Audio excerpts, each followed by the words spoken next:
Yes, everyone, you know what time it is. It's your boys Jack and Dave here. It's game day. Wolves, we've traveled up to the Molyneux. Not an easy place to go. Probably won't be an easy day because we have a lot of changes, a lot of new faces into the lineup. We're definitely learning the meaning of a 25-man squad today for sure here, everybody. And I'm excited, nervous and excited. There's probably some type of song that, combines the two, in some sort of fashion. But here's the lineup for you guys here, everybody. And as you can already tell, there's a certain Eric Dyer that they decided to put straight up in front of our faces. He's on the big picture there, looking off into the distance in that away kit. And it's Vicario in goals, of course. Going to need him to be that sweeper keeper, and as well as just to continue to be on the crack for us. Pedro Porro is at right back today. We have Eric Dyer at center back, joined by Ben Davies. Emerson Royale is going to be at left back, I assume, or it could be Ben Davies actually at left back, or maybe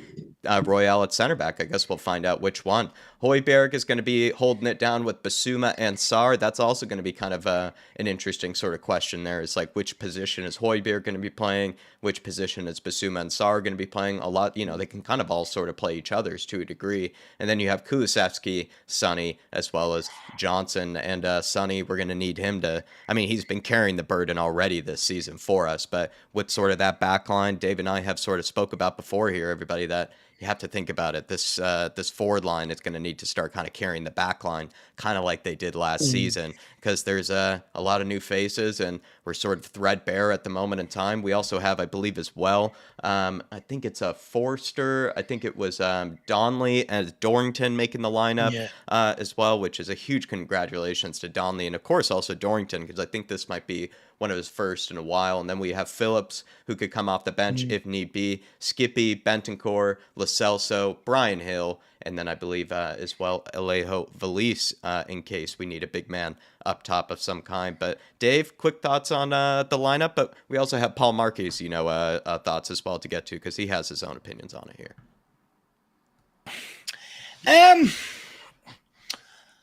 Look, Jack, I think we're at a time, right, where we have to realise, it's no longer about starting 11. It is about a whole squad. And now today's a true test of how good our squad really is. Look, I'm not a fan of having Dyer and Davies at centre-back, me personally.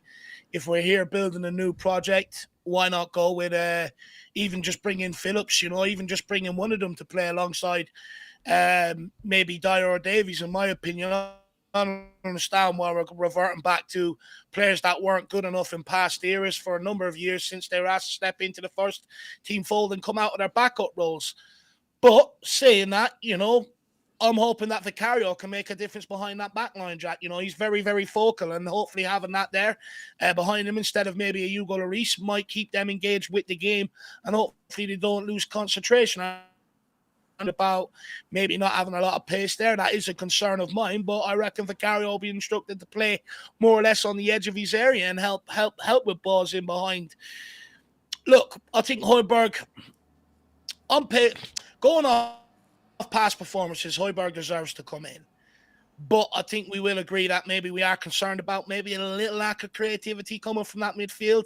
It'd be interesting to see him coming in and playing the Madison role, or whether Basuma, like we discussed in the pre-match talk yesterday, Jack could push up and play that role. But at the end of the day, although I don't maybe agree with the team selection, I do trust in Ange Postecoglou. And I love what he said before the game. The football won't change.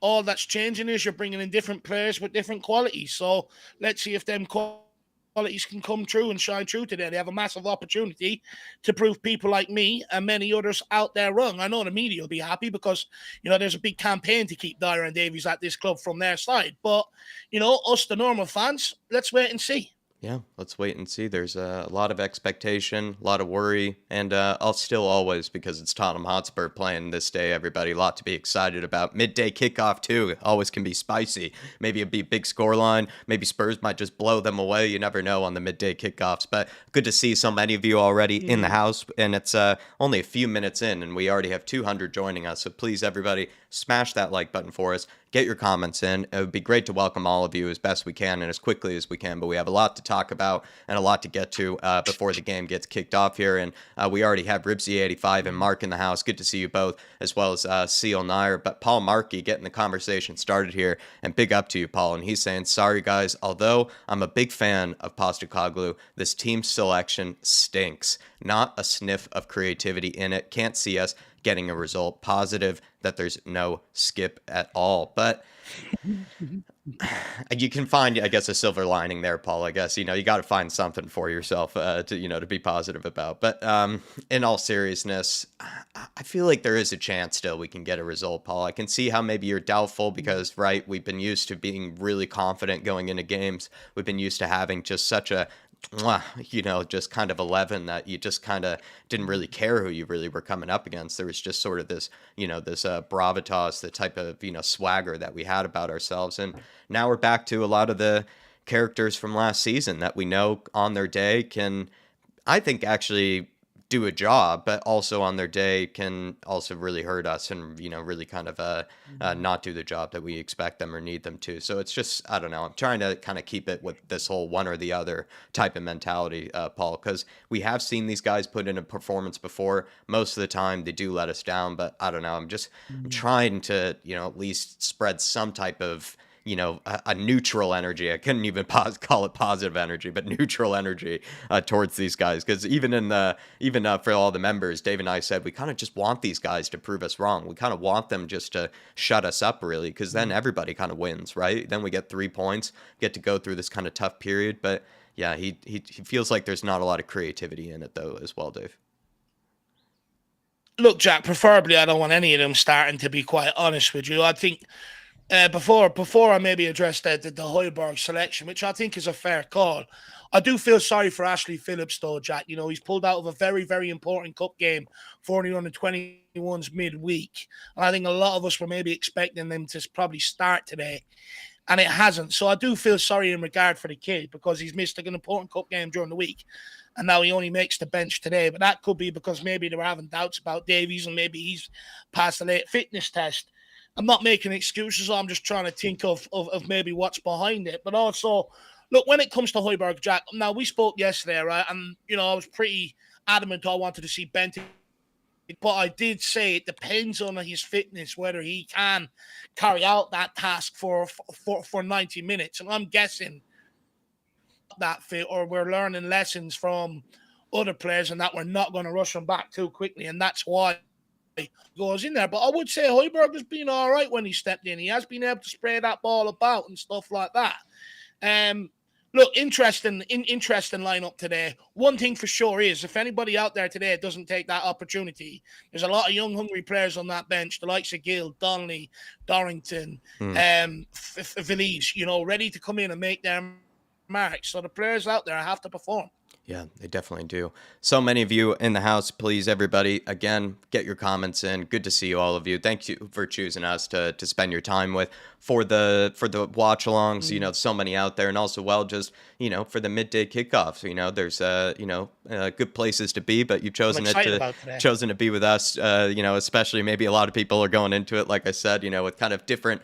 Maybe kind of nerves, different sort of anxiety. So they need people around them. They need people to keep them company. So it's good to see all of you people. But we have Brett as well in the house. Good to see you, Brett. Hopefully you're keeping well, sir. Ugly Fish is in here. King Hoddle, the one and only King Hoddle. Absolute legend. Martin Knightsbridge, good to see you. Martin Knightsbridge, she's saying, afternoon, boys. Tough defensive lineup. Fingers crossed. We do a job today. That's kind of what I was sort of saying to Paul there earlier, Martin. I'm just kind of in that sort of stage where I have my worries. Tough defensive lineup. But just let's keep the fingers crossed, at least for now. Kuva99, good to see you, sir. Big up, everyone. Big screen. Say that again? Sorry, just quickly, we're on Martin Knightsbridge, there, brand new big screen, Jack. He sent a picture of it, to me the other day. What is it, like 72-inch or something like that? It's ridiculous. He'll get a good view of Darren Davies today. I think as well the missus, was going to be not too happy with the news of the big screen, but hopefully she took it well, Martin. Kuva99, big up, everyone. Sticking to what I said in this pre-match this morning. We win if we keep our pressing game in place. Our success is built upon it. I think it's built on exactly that, Kuva, and I think it's also built on not giving the ball away. I think it's silly areas, right, where then we can get hurt in the transition. I think we have to depend on also kind of that back line as well as the midfield, pretty much everybody to be smart on the ball today, because I think that's where Gary O'Neill is going to try to exploit us. Big up to NJ123. Hopefully you're all right, sir. Daryl Bradford, Spurs GC TV. Davey Hall is in here as well. Good to see you, Davey Hall. Malware, Gabrielle 1. Dell Support. Always good to see you, Dell Support. Good day, everyone. Let's hope we can pull together and grab a win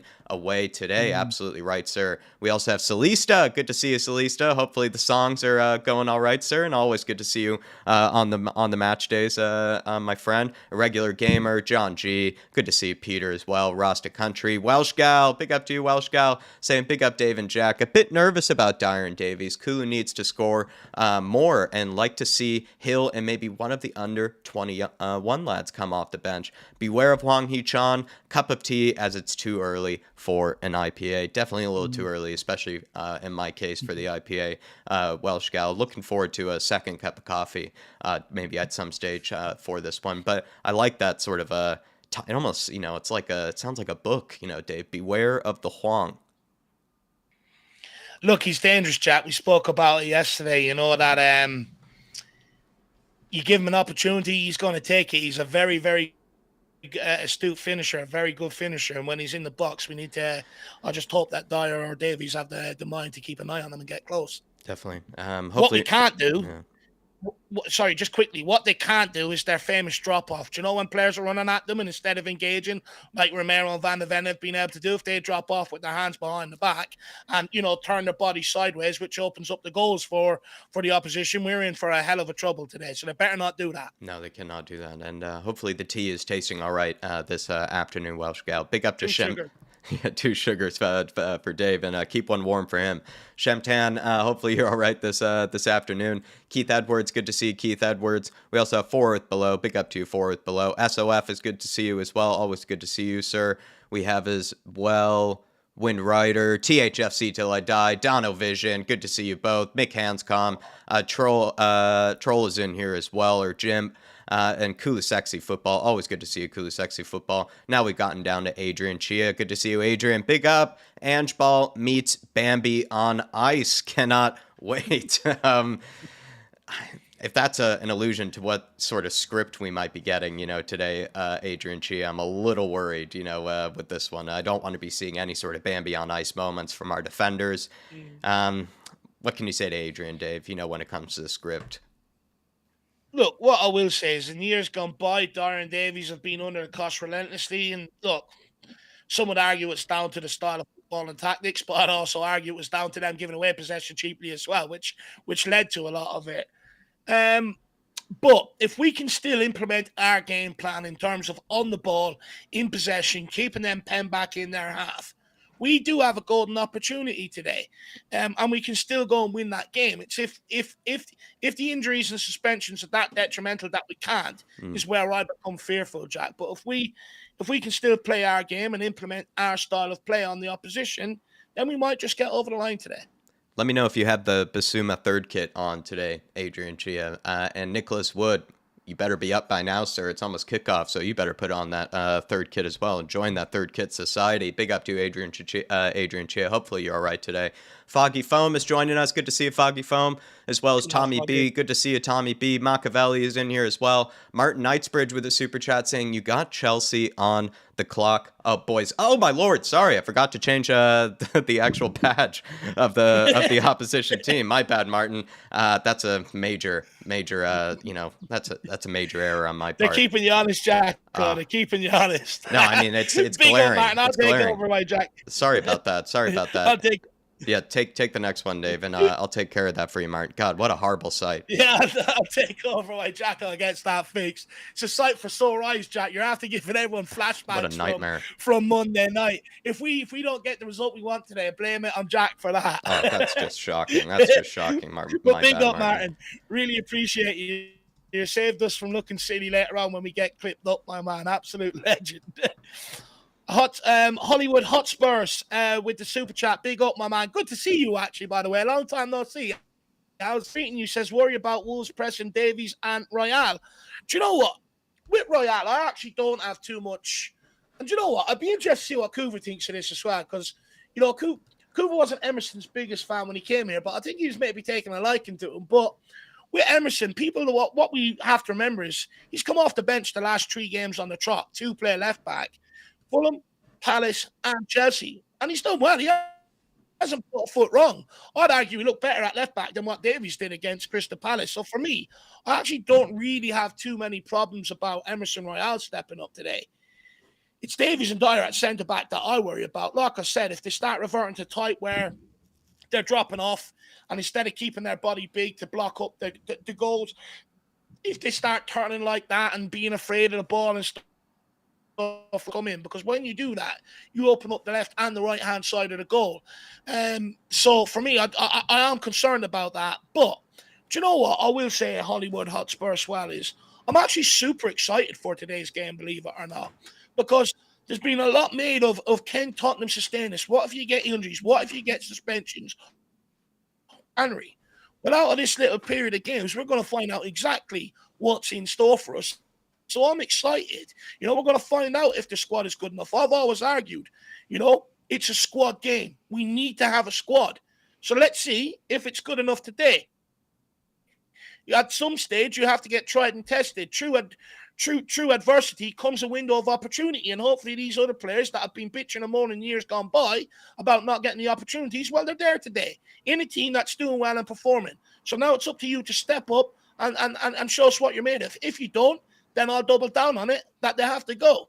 But let's wait and see. I'm excited about today. I'm not afraid of a test. I rate Royale kind of more in possession than maybe most actually do Hollywood Hotspur. I think he's actually very safe. I don't think he has sort of the actual ability or the technical range that Pedro Porro does, right? Pedro Porro has that unbelievable sort of kind of just, he has a good shot on him. He has a great cross. He just has a lot in his locker when it comes to really what he could perform on a higher technical scale. But I think Emerson has shown to be actually quite fine in possession so far this season. He's actually shown to be, I think, very safe with it, as well as, he's done a job in whatever position's been asked of him, right? He had a decent game, I think, against Brentford in the right back position, and he's had a good game, playing as an inverted left back more so than even Ben Davies did. So I do rate him Hollywood Hotspur, but it is another big test for him. And I think Wolves as well, they have decent attackers, they have decent forward players, so we'll see if he can handle them today. Big up to you, sir. Hopefully you're all right this morning. Yeah, big up Hollywood Hotspur. A nice early riser. We like that. Just quickly, Jack, the chatter on you again. They're saying the crests are the wrong way around. They're really holding you to standards. Oh, my Lord. It's just one after another here, everybody. Carry on. Dark Sun G saying Wong is only threat, luckily, because no Neto. Come on, you Spurs. I think Neto was always sort of their kind of creator, but it's always been Wang Hee-chan that's kind of been the guy for the goals, though, right? Yeah, Wang Hee-chan is their finishing. Look, Neto's a good player as well, though. He does score goals. He's tricky, and he can assist goals. I am delighted he's out, but I'm sure they'll still find a way of feeding, of trying to feed Huang, because he will score for them if they give him them opportunities, and he actually scores a lot of goals at home. I think the majority of his goals for Wolves have actually come at home. So. But Pedro Neto's a huge miss, Look, if Pedro Neto was playing today running at that back line, I'd be quite fearful. I do see what Dark Sun G is saying. Maybe it comes to play a part in it. But look, you've got Nori running down that left-hand side. He's been absolutely phenomenal. I was only saying to Jack the other day, maybe look at him or someone like Robinson, as backup to a Doji, someone like that in the January transfer window if it was gettable. Mateus Cunha, he's capable of providing as well. So, look, Wolves do have players that can provide. Just hopefully, Dark Sun G, we can limit the opportunities. I know he's your country, man, but we don't want him scoring today. No, we cannot have it today, Dark Sun G. But it must be pretty impressive to have two guys from the same country that have shown to be probably statistically, if not literally statistically, the two most clinical players in the league so far. And I think that's what's good to see for you guys, especially for your national team, Dark Sun G, to know that at least you have two guys in your team that were absolutely ruthless if they're given the chance. Big up to you, Lacey 8. Morning. Good to see you, sir. Called you out, making sure that you're already up this morning, and so had to make sure that you're joined in the Third Kit Society. Big up to Adrian Chia saying Basuma is going to step up and stamp his mark on Wolves. I think you went for a goal prediction, actually, in the case of Basuma. Dave, thoughts on maybe, how he's going to get that goal? Any sort of, maybe, can you give a prediction of any kind of how it's going to happen? Is he going to take it past one, then two, then three, then four? Is it going to be a screamer? How's he going to score today? Look, I think if he takes up the Madison role, Jack, I see him dancing around a couple of players in the box and putting one in the net. He's threatened it a couple of times this year, threatened it a couple of times in pre-season.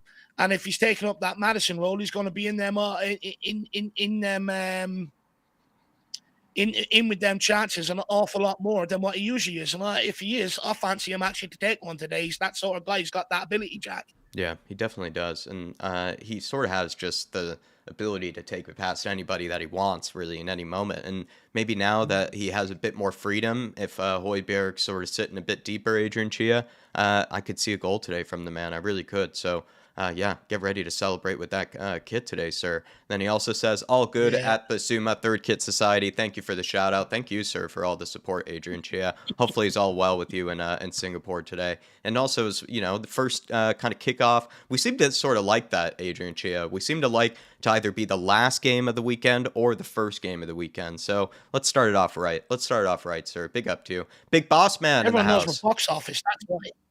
Yeah, exactly, Dave. Or box office material. Big Boss Man is in the house. Good to see you, sir. We also have Iceman joining us. Good to see you, Iceman. Dark Sun G saying the Korean Derby is at 9:30 p.m. kickoff today.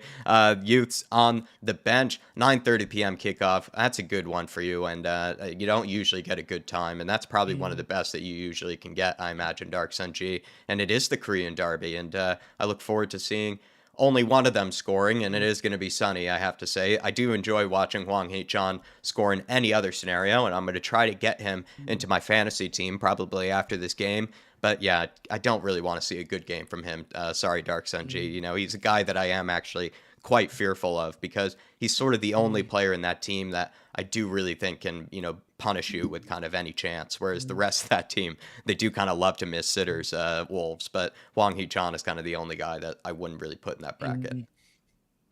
Just on what Dark Sun G saying there about the kickoff time, Jack. I don't want anyone to ever tell me that the fans aren't the lifeblood of this club. You look today, right? It's early kickoff for me. It's an extremely early one for you, but usually they're later in the day for us, and usually early for Dark Sun G and the likes of, Paul and all the Australians and the New Zealanders. But today it's early for us and late for them. But yet we still got all the same faces up, ready and pumped for the game. I don't want anyone to tell me that we do not have the best fan base around the world, because we do. The commitment is unreal out there, and hopefully the team step up and honor that commitment today. Yeah, well said, Dave. Well said. And then Dark Sun G also says we play better with 9 men than Man United with 10 men. Come on, Usford. I have found that funny. Of some of the red cards that I've seen in kind of recent matches since our kind of game, especially in the Champions League and the Europa League, it was funny to watch so many teams struggle so much with 10 men in comparison to what we had. I mean, we went down to 9 men and just so quickly. We spent, probably 70 minutes of that game, it felt like, with all the added time included, with 9 men, it felt like, on the pitch. And we definitely gave a team a go for sure, Dark Sundry. We made it look much easier work than definitely Man United would make it look like. That's hilarious, actually. So many teams seem to struggle with just one guy going down. They even struggle with 11 men. That was us, last season. We sometimes looked like we would struggle if we even had an extra man on the pitch. But it is nice to see that sort of everybody's bought into it for sure. But you look at the way we lost with 9 men compared to the way we used to lose with 11 men, We've got heart, we've got desire, we've got passion, we've got commitment for the badge, and players that represent the badge like the fans want it to be represented compared to years gone by. And this is something we should never lose sight of at this club, and we should always demand, because now we've got proof that it can happen. Yeah. And then Paul Markey, just quickly before kickoff here, everybody is asking as well, thoughts on the reports of little or no money for January TB. I'm not sure what TB, transfer budget. Sorry. Yeah, transfer budget.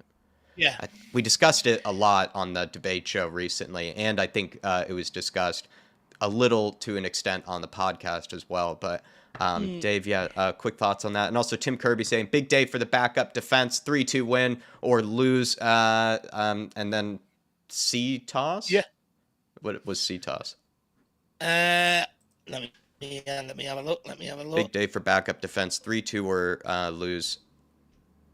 Coin toss. Coin toss. It's a coin toss. Yeah, it's a coin toss. Yeah, it is kind of a bit of a, if you're going to be sort of a neutral about it, I would say it is a bit of a coin toss. I wouldn't blame sort of a lot of, if anybody's sort of looking at this game as an opportunity once again to sort of maybe take points off of Spurs. I mean, I bet a lot of people are putting bets and everything towards that. A lot of people are looking at this as an opportunity for us to drop points for sure. Yeah, Tim Kirby, look, it could go either way, my man, really could. But you know what? What I loved about Ange is what he said about it beforehand. You know, with Jose Mourinho and Conte, they would have absolutely gone mad about the lack of squad depth, you know, got reverted back to transfer windows, you know, this, that, and the other. And they wouldn't have handled that adversity. And players stepping in wouldn't have performed for them because they knew they weren't wanted. Yeah. Whereas with Postecoglou, even though we think that Dyer's not a part of the plans, he's always maintained in his press conferences that Dyer is a part of his plans, that he's had a knock, and he's always protecting him in that regard. So hopefully today, someone like Dyer and that can come out and repay what Postecoglou has maybe, you know, done in terms of protecting him in the likes of the media. And so I do think we might be pleasantly surprised today. I'm actually excited for today. I'm actually looking forward to it, Tim Kirby. But big yourself up, man. And then on to what Paul Markey's saying about the transfer window and reports of no money. I struggle to understand how there's no money. We run off being a self-sufficient club anyway. So I really do struggle to understand how we don't have any money. He's saying that we spent the Kane money, you know, in the summer. And look, to what Sean was saying sort of on the debate show, I can understand where Sean's coming from. You know, with it being a youth emphasis model, how much money is there then? Because, you know, we are concentrating on a lot for the future. And we have spent a lot of money in the last few years. And, well, you know, under Steve Hitchens spent a hell of a lot wrong, and we're still paying for it to this day.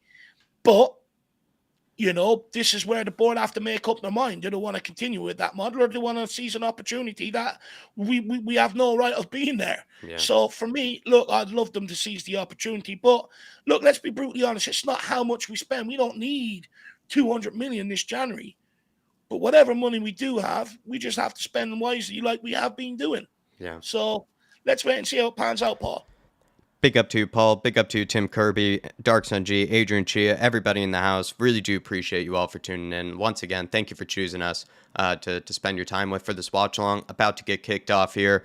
Hopefully, probably more howlers for myself when it comes to badges and, you know, timers and everything like that. But at the moment, maybe all good. And Hwang Hee-chan has faked me out there already, but hopefully, you know, we still get synced up with you guys. Thank you again, everybody. Smash that like button if you haven't already.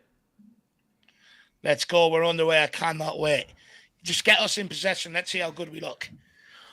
I'm loving that they went with the blue kit today, by the way. Usually they go up to Wolves wearing the white kit. I'm loving that. I love the blue kit. Whoa. Jose Sa is already trying to show a bit of confidence. There, didn't he? Sonny pressing him. Tottenham getting the press on nice and early, which is good to see. Very good to see. Wolves give it away cheaply. It looks like Højbjerg or Papa Matasar Jack is taking up the Madison role, with Højbjerg taking the star role. I'm assuming still sitting in deep.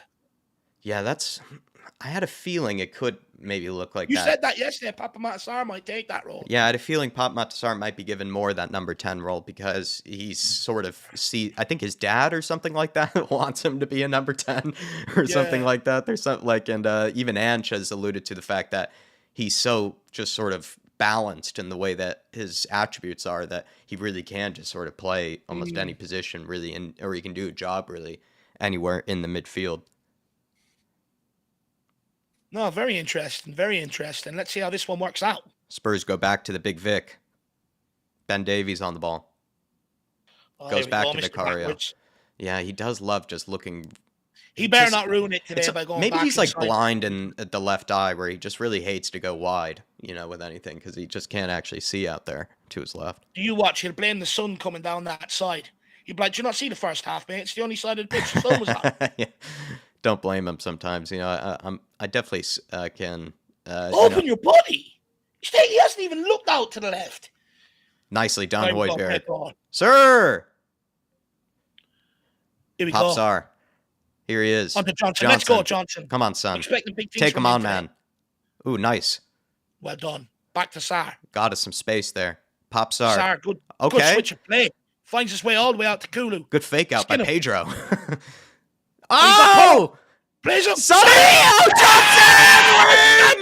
Get in there! Brandon Johnson, I said once it again, get in there! He's going to have a big one today. Come on! Oh, Spurs are already 1-0 to the good. Keeping that momentum. Since George North. Come on, Johnson. What a goal. With the assist. What a ball, Jack. Kulusevski, Dave. Kulusevski is what I really should be saying. With that nice bit of skill. Pedro Porro whipping in that gorgeous cross. You said I shouldn't put him in my fantasy team, Dave, but he just picked me up an assist right there already, Mr. Pedro Porro, the postman. Look at that delivery right on the money for Brennan Johnson. He can deliver in the Molineux. Come on. Jack, do you know what? I said it in the pre-match build-up. I was like, Johnson being taken off against great finish. Chelsea. That'll hurt him. And I'm expecting a big game from him today. And he stands up and delivers. Great Everyone's finish. expecting to be nervous today. 3 minutes in, and the nerves has already calmed. I'm telling you, we are in a title race. 1-0 to the good. Dave's already... I'm loving big instead. Oh, my Lord. Dave, you are the definition of... Dave, you're the definition of that one meme. You're the definition of just when I thought they had me out. They sucked me back in. You are the definition of that meme, I swear. Just when many people are about to tap out. Dave just goes full in again. Oh, my Lord. Boom, take it. Take that one. Gorgeous. Premier League are crying right now. What a goal, really, though. It's just such a sexy move again by Spurs. It really was. Yeah. It's just, we just score the nicest goals. We really do. We just score such great goals. I feel bad for all the rest of the teams. Feel bad for the rest of the teams that just don't get to score these goals, really. They just have to deal with just sort of kind of scrappy, just sort of, kind of gifts and everything like that. We don't need a gift, Dave. We just score the loveliest of goals. Look, Jack, we did say it's not going to come easy this season. We have to earn every bit of it, and we're certainly earning it right now. Exciting. If we can play with some of these guys and still come and play sexy football, Ange is the fucking real deal.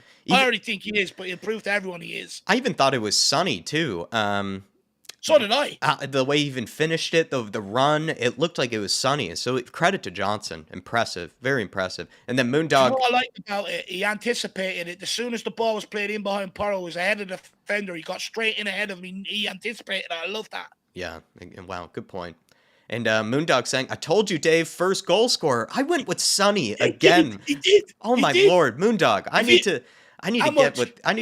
to text you on game day. Tell you, I just need to ask you which one you're doing, and then I'll do the same one. Oh, what a touch from Sonny. Out wide we could be on for Johnson. Here, Johnson. Sonny. Where is it? Sonny. Kulu. Højbjerg, have one. Or no, Højbjerg. Out to Kulu. Kulu takes on his man. Pedro. Back to the Porinator. He runs to his prison. Look where Emo is right now. Look where Emo is right now. Oh, my Lord. Premier League, are you watching? Emo's like playing like a Cole Palmer role. Here we go. Pedro. He's like Dele Alli right now, Emo. he's roaming everywhere. Saucebar on the ball. Back to Porro. Basuma. To Emerson. But I need to text you on game day, Moondog. I went for Sonny again for the first goal scorer, and I thought it was Sonny, but it was Johnson, man. I need to ask you on game day, man. I really do. Credit to you, sir. Yeah. That's impressive. If we would have listened to Moondog, Jack, we'd be about 400 quid up today. 2 in a row, man. 2 in a row. That's amazing.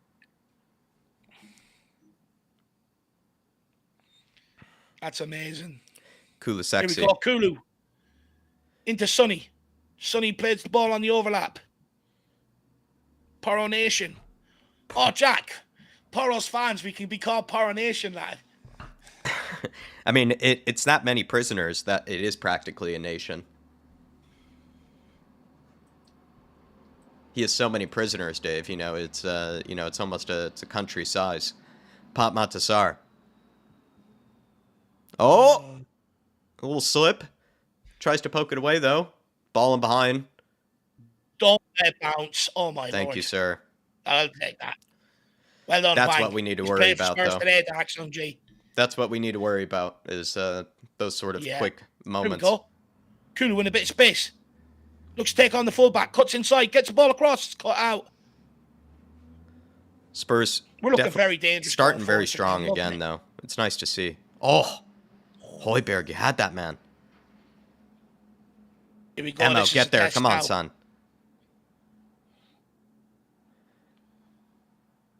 Why we dropped the so deep? Get rid.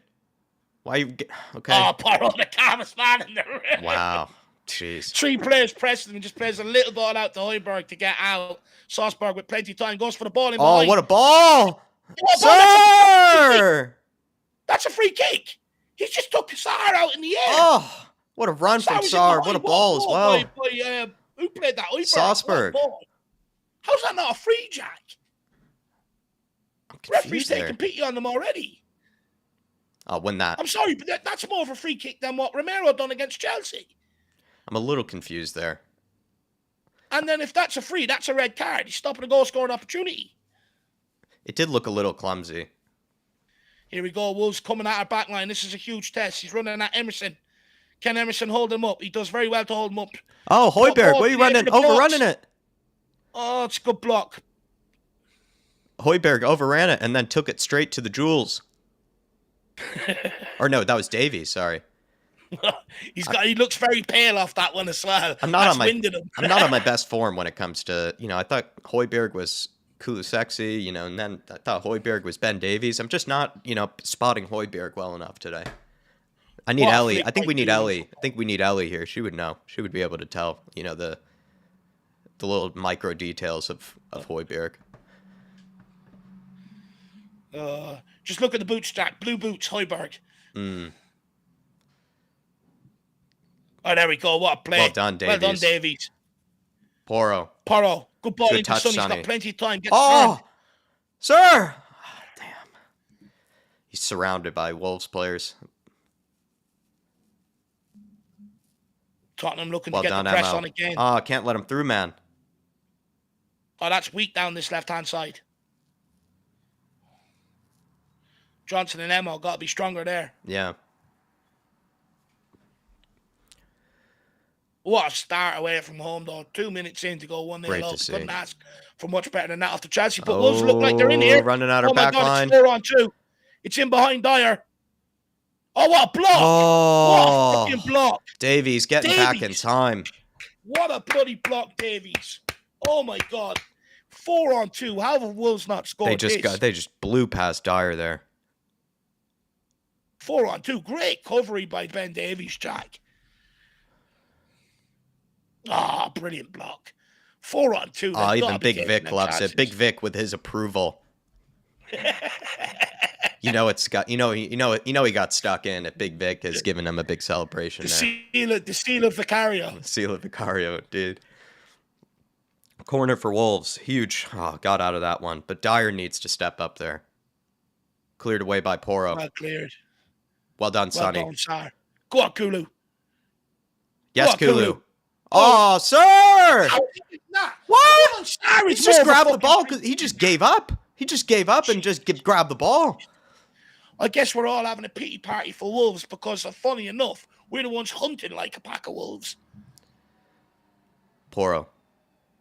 He gets done. It's a pullback. Back it's a free post, header. Emo. Well cleared by Emo. Don't let him shoot. Done. Well blocked by Emerson again. Get there, Højbjerg. Salzburg. Crunching tackle. No, Romero. It's all right. Højbjerg's got it. Need somebody to crunch somebody on the field. I'm a little worried already with Dyer in this game because I feel like a lot of things are just sort of being taken by somebody else. Like somebody else is clearing it for him. Somebody else is sort of doing the work for him. Yeah. I feel like his positioning there is even terrible.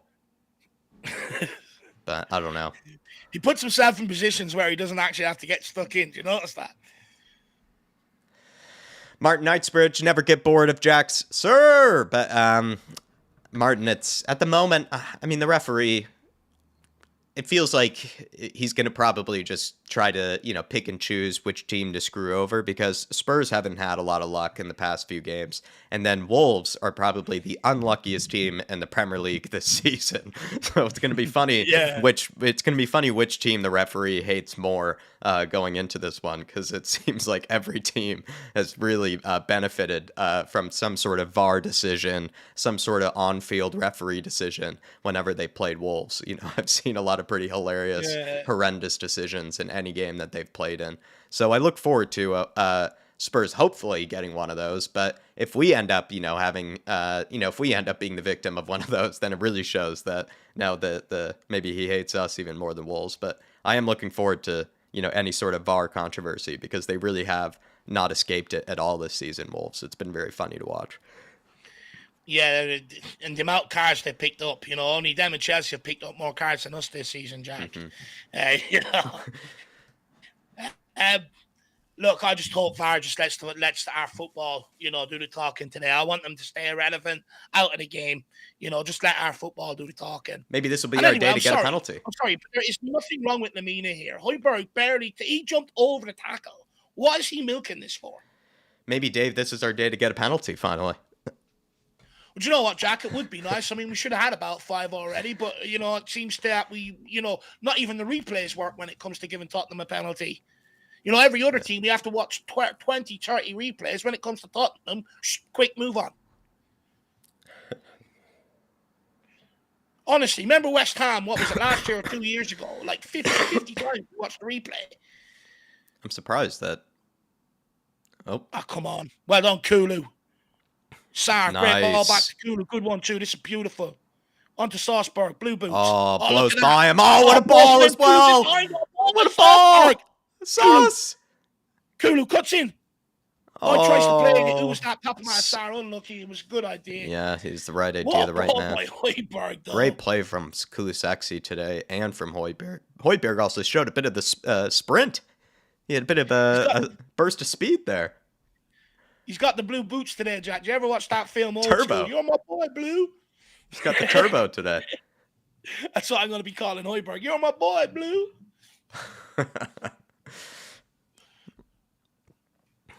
Mo.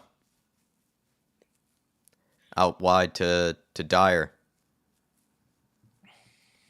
Davies. You're right, though. The bit of pace by Kulu, Nike should start sponsoring them. They make running shoes, right? Oh, loose touch from Mo. Wins it back, gets stuck in, and what a touch as well. Dude, Sir! Well done, Mo. Yeah. Fucking hell, what play. He got stuck in. He needed to. Kulu picks up the ball here down the right-hand side. Goes backwards to Porro. Simple ball inside to Salzburg. You're my boy, Blue. Over to Davies. Now he's looking forward. He's feeling confident after a few blocks. Papa into Johnson. It's a great start by Tottenham in implementing our game after so many changes. This still is keeping great possession as well. But Wolves turn it over midfield. Ironically, Lamina's all right now. Tried to get ball in behind. He's gone done in behind.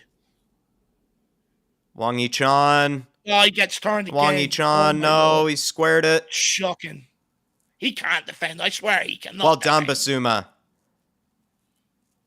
He just can't make a tackle. Like, he just doesn't make any sort of defensive contribution. No. A header, a clearance, a tackle, a block. Porro with the block goes out for a corner. Ooh, is there a handball there? No, he had his hand behind his... Looks a bit suspect. It's because it's his Let's prison have a closer look here. No, his hands are behind his back. Nah, that's fine. Yeah, come on. You're right, though. You doubting the warden? Not allowed to make a challenge. How many bites does he need at Jam before he dislodges the ball? You doubting the warden there, Dave? Huh? You doubting the warden? No, he just looked a bit suspect there, Jacko. A slight suspect, you know.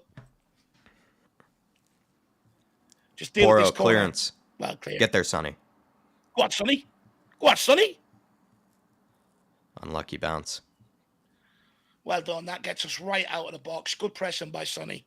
Means everyone else can push up. To be fair, actually, they don't get a second chance. Yeah. they don't get that chance to take it down. Sonny's forcing them back. It's brilliant. Way.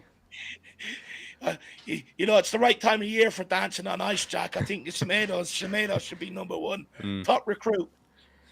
Davies with a hot pass back to Vicario.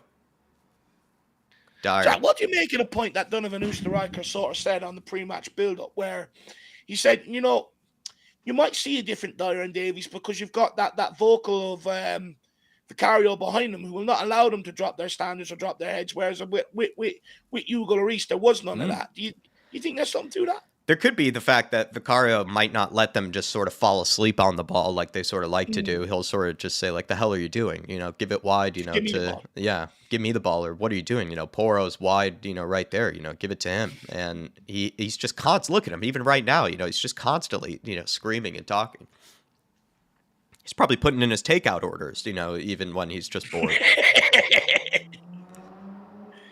Brennan Johnson on the ball. Don't mind, there's a bit of drag racing going on where Jack is. Jesus, yeah. Kulu. That's Nick zooming by your house, Jack. He's on his way home to get his Basuma turkey. Oh, absolutely done there. Wow, how's he done two of them? Oh, no. Nouri is absolutely done the whole team. Oh, brilliant defending. He's a good player, ain't Nouri? That was ridiculous skill. Come on, Tottenham. Starting to look void of ideas going forward again. Oh, Semedo, back post. Well done, Vic. Nobody there. Sonny. Into Sonny. Good. Ref. Pull out the card. It's from behind. Who's that, Dawson?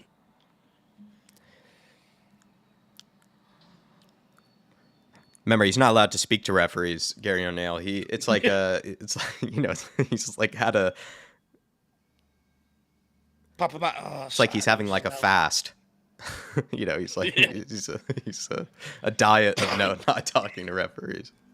I wouldn't want to speak to the referees either afterward. Onana turned into a heavyweight puncher, a heavyweight boxer, and no penalty given. I'd refuse to speak to him after that. I'd be like, look, there's no point. You're incompetent. I can't speak to incompetent people. Dyer out wide to Poro. On to Kulu. What's tactically interesting is I feel like Emerson is taking far more of a central role than Poro is in this game. Poro is still sort of, he likes to tuck inside a bit more, but not as much as Emerson is. Like, Emerson is basically, sometimes you think that he's sort of playing, basically just sort of filling in, anywhere that's need be kind of in that midfield. Very interesting to see. Whereas I'm not seeing that as much from Poro. So maybe just a slight sort of touch where Patmat Tassar kind of taking more of a position out wide, when in possession, when on the left. And then Emerson sort of kind of tucks in more to midfield.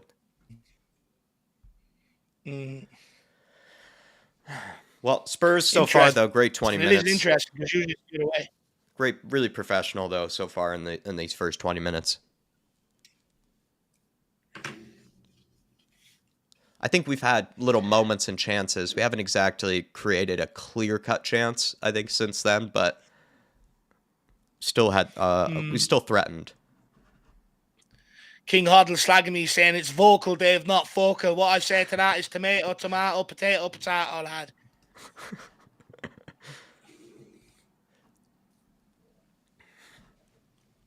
If we're allowed to just, it's a real shit stadium, innit? It's horrible. Look at the design of that. It's horrible. That stands all crooked and wonky. What's it built on? A riverbed?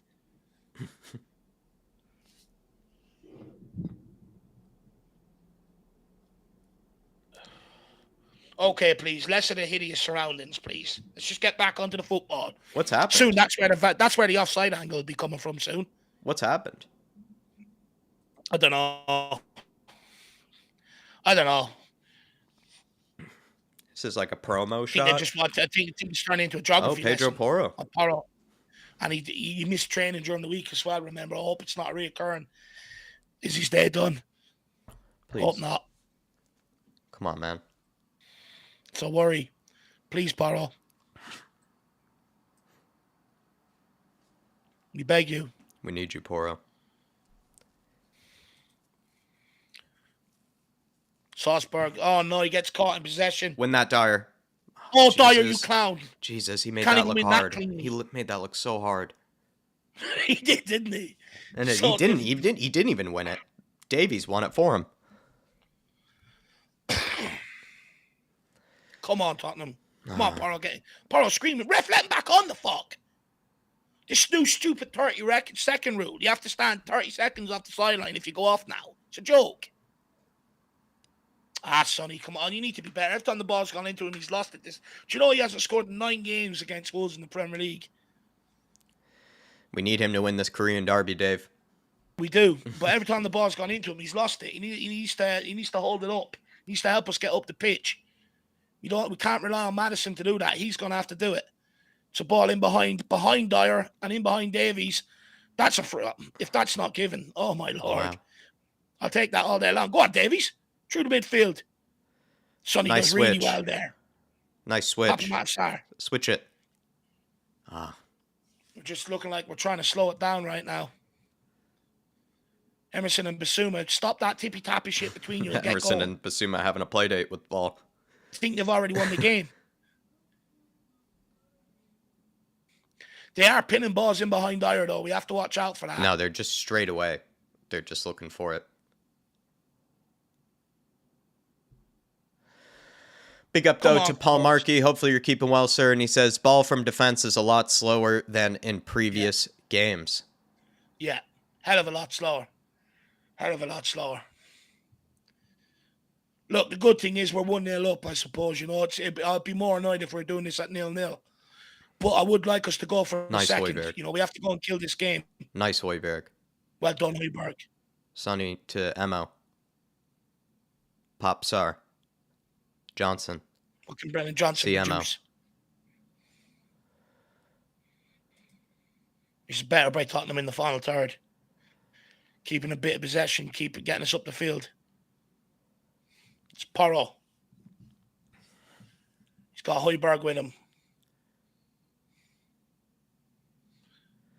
Wolves not really wanted to press the ball whatsoever, and Tottenham wanted Wolves to come out so they can play in behind them. Nice, Mo. That's exactly what we wanted. Not a great pass from Højbjerg. Well done, though, from That's Mo. exactly what we want, though. We want them to press out so we can play into that space and catch them. Emerson. Oh, fourth. Well done, he won that back. Come on, lads. Getting too sloppy on the ball now. Need to wake up. Basuma and Emerson both, I think, have the same shoes and both the same low socks. Great ball by Ben Davies. Johnson. Yeah, they love it. They look like they're having a play date today, you know, trying to look the same and everything. Emo. Emerson thinks he's a midfielder today. Yeah, he does. He thinks he's got a video out there. Sar. Basuma. Oh, sorry, right, yeah. Johnson. Davies. Come on, Tottenham. Dyer now. Give it to him on the right-hand side. It's where all the space is, you moonhead. Sar. Fucking hell, it's so slow. Oh, Lord. Jesus, Mo, man. This is exactly what happened against Chelsea. Why they got back into the game. Because of this sloppy shit. I'm happy we're 1-0 up, but I can foresee the problems if we don't start getting a bit of urgency about us again. Yeah. That's more like it. Well done. Come on, win it. Oh, you can't even make a clean tackle anymore. It's embarrassing. The game is gone.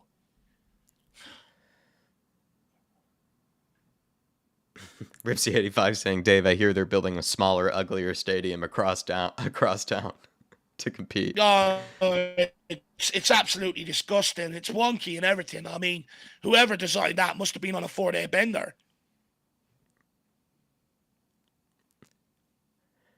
Even the name goes, Molyneux, it's horrible. Wang Hee-chan holds it up. Does well. How is he able? I'm surprised he was even able to hold that up. You wouldn't think that he would. He's getting them up the pitch, you know. What the Lord is that? Ayet Nouri from brilliance earlier to that. I'm sorry, but how is Swang holding it up against Dyer and Davies? They're bigger and stronger than him. If it was in behind, I'd understand. But how's he holding it up and out muscling them? Oh, come on, lads. Not here. Not here. Oh, not the great pass. Well done, ref. We'll take that. Good decision, ref. Keep your hand up longer. I didn't see how we put ourselves into trouble there. It's just a stupid pass by, who was it? Basuma or Emerson over to Dyer. Dyer just nonchalantly onto Porro. He's lucky Porro got a hand in the face. Basuma out to Dyer doing the exact same thing again. Vicario. Back to Big Vic. Into Basuma. Please, no Tottenham. Okay. Thank you, lads. Sir! I mean, he's just all over him. He's absolutely crushed him. Come on. He hasn't touched the ball. That's more of a red card than what Romero got. He's just climbed on top of him. Look. Oh, my God. He's come through like a freight train, for fuck's sake. Jeez, he doesn't even know where the ball is. He just wants all the Brendan Johnson. It's more of a sending off than Romero's. At least Romero kicked the ball.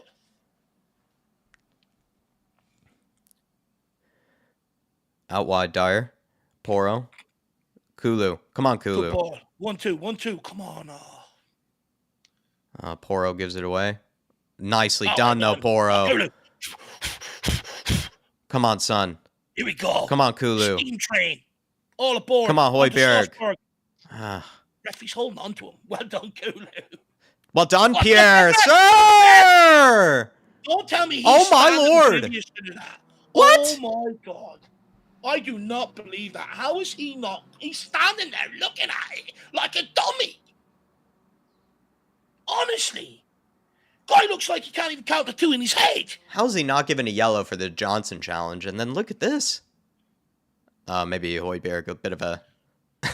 Great acting, Højbjerg. Great acting. 10 out of 10. Oh, never mind. Højbjerg with his best impersonation of Basuma from the Luton Town game. Well done, Højbjerg. Good decision, ref. Højbjerg with his best Sterling impersonation.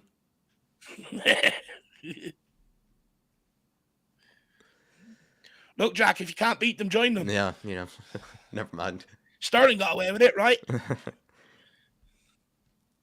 Davies back to Vicario. Feels like we're really struggling in the past 10 minutes to get out of our own half, actually, with all this possession. Yeah.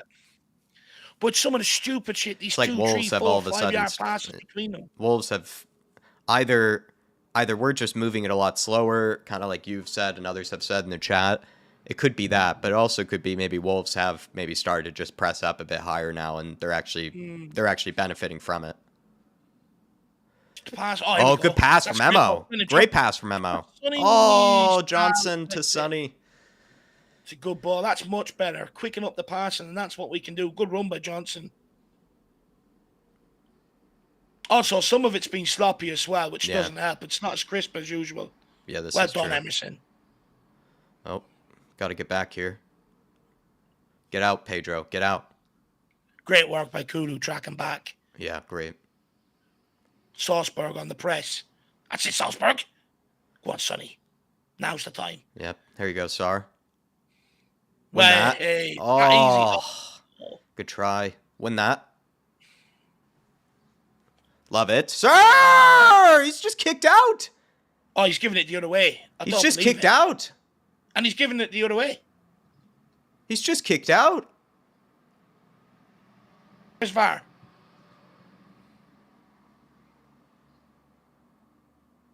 He's just kicked out. He's just kicked out. Are you going to look at this? I mean, everybody was so livid with Romero for... Yeah.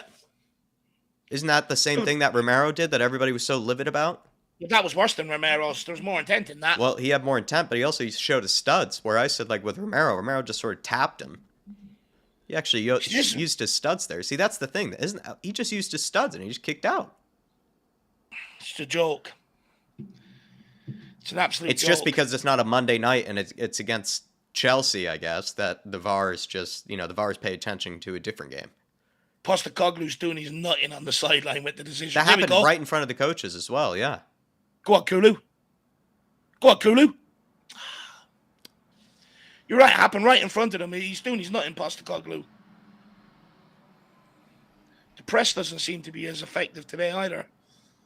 No, started out very strong, Spurs, but I think struggling to get out of our own half a little bit, despite all the possession, and then also with that, then means the press hasn't been as great because we're not pressing as high up the pitch because we don't have the ball as high up the pitch. Semedo with the pullback, all poor. Because look where we're losing the ball. We're losing the ball not as high up the pitch as we were earlier. Yeah, we're losing the ball like kind of more in our own half. So the press. The ball's too slow coming out from the back line, which is allowing Wolves to get the press on us, but also the midfield ain't progressing it well enough into the forward line. We're not getting it into the final third enough. We're struggling to get it in there. It's another switch of play in behind. Sir? Emerson's gone down. Referee hasn't given it. It's a 2-on-1 situation. Ken Ben Davies cover. Off the post, I think. Or Vicario saved it. It also clipped off the post. Whew. How's that not a fucking free kick on Emerson? It looks like maybe we answered the question of which team the refs hate more between Spurs and... Did Vicario save that? Or was that off the post? Great save. Great bloody save by Venom. What a save. The big man delivers again. Oh. Come on, Tottenham, see this through to half-time. 10 minutes left. It's an outswinger. Oh, come on. Wake up, Højbjerg. Too slow to react. Højbjerg's back the only post. one in there. Sir. Well done, Big Vic. That's it. Punch him. That's a great ball out to Salzburg. Oh, no. Pulls out. Pull out of that. It's becoming frustrating. Tonight, Postecoglou won't be happy with this at halftime either. Yeah. Lamina. Over the top to Semedo. Semedo 2-on-1. Passes it backwards. It's another switch of play over Porro's head. Porro squaring him up. Don't let him skin you. No balls into the box. Well done. Kulu pressing as well. Go for another clear, Emo. Emerson clears. Sarr just loses his footing. Still pressing though. Well done, Cade. Well done, Brendan Johnson. Ref. He's bloody fucking pushing him. He hasn't given it. He's given a corner. He's losing his nut, Postecoglou. I don't blame him. Look at him. He's pushing him. There's 2 hands on him. There's 2 hands on him. It's not elite school wrestling, for God's sake.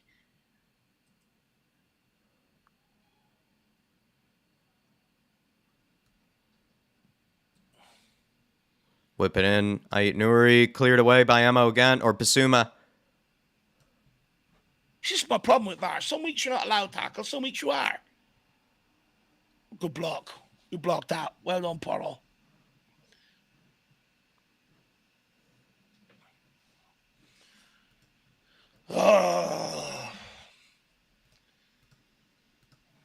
Party open in 5 minutes. We've been pretty bad.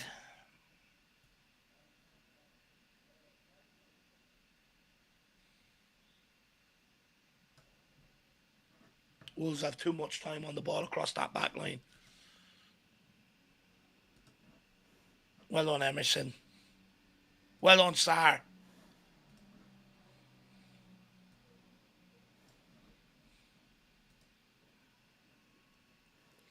Wolves with the throw. Semedo goes backwards. Wolves with another switch of play in behind Pedro Porro. It's a good ball, that. Can Pedro Porro hold him up? He does well. Lamina on the edge of the box. When that. Well Come on, Basuma. Wake up, man. I think he's afraid to make a challenge. Oh, they get him behind. Oh, what a save again. What a save again. Oh, my God. What a bloody save. Offside. This guy's unbeatable. He's like the impenetrable wall. He's way offside, Nori. What a save, though. Tries to go between the keeper's legs and uses his feet to save it. Oh, he's way off.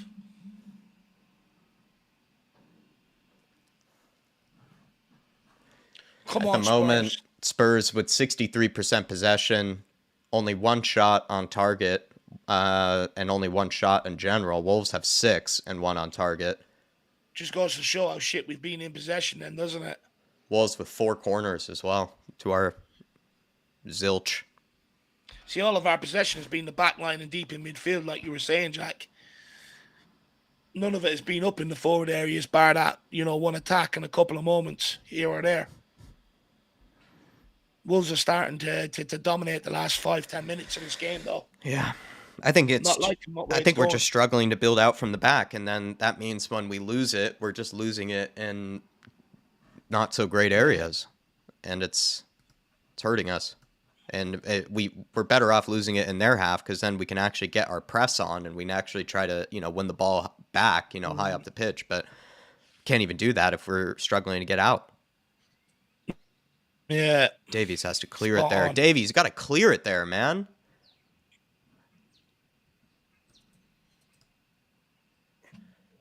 Martin Knightsbridge says, since the Liverpool game, refs have given us...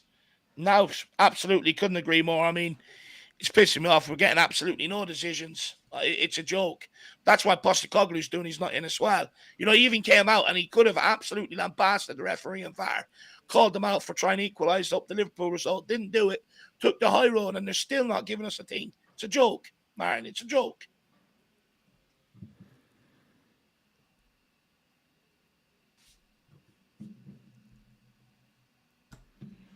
Salzburg.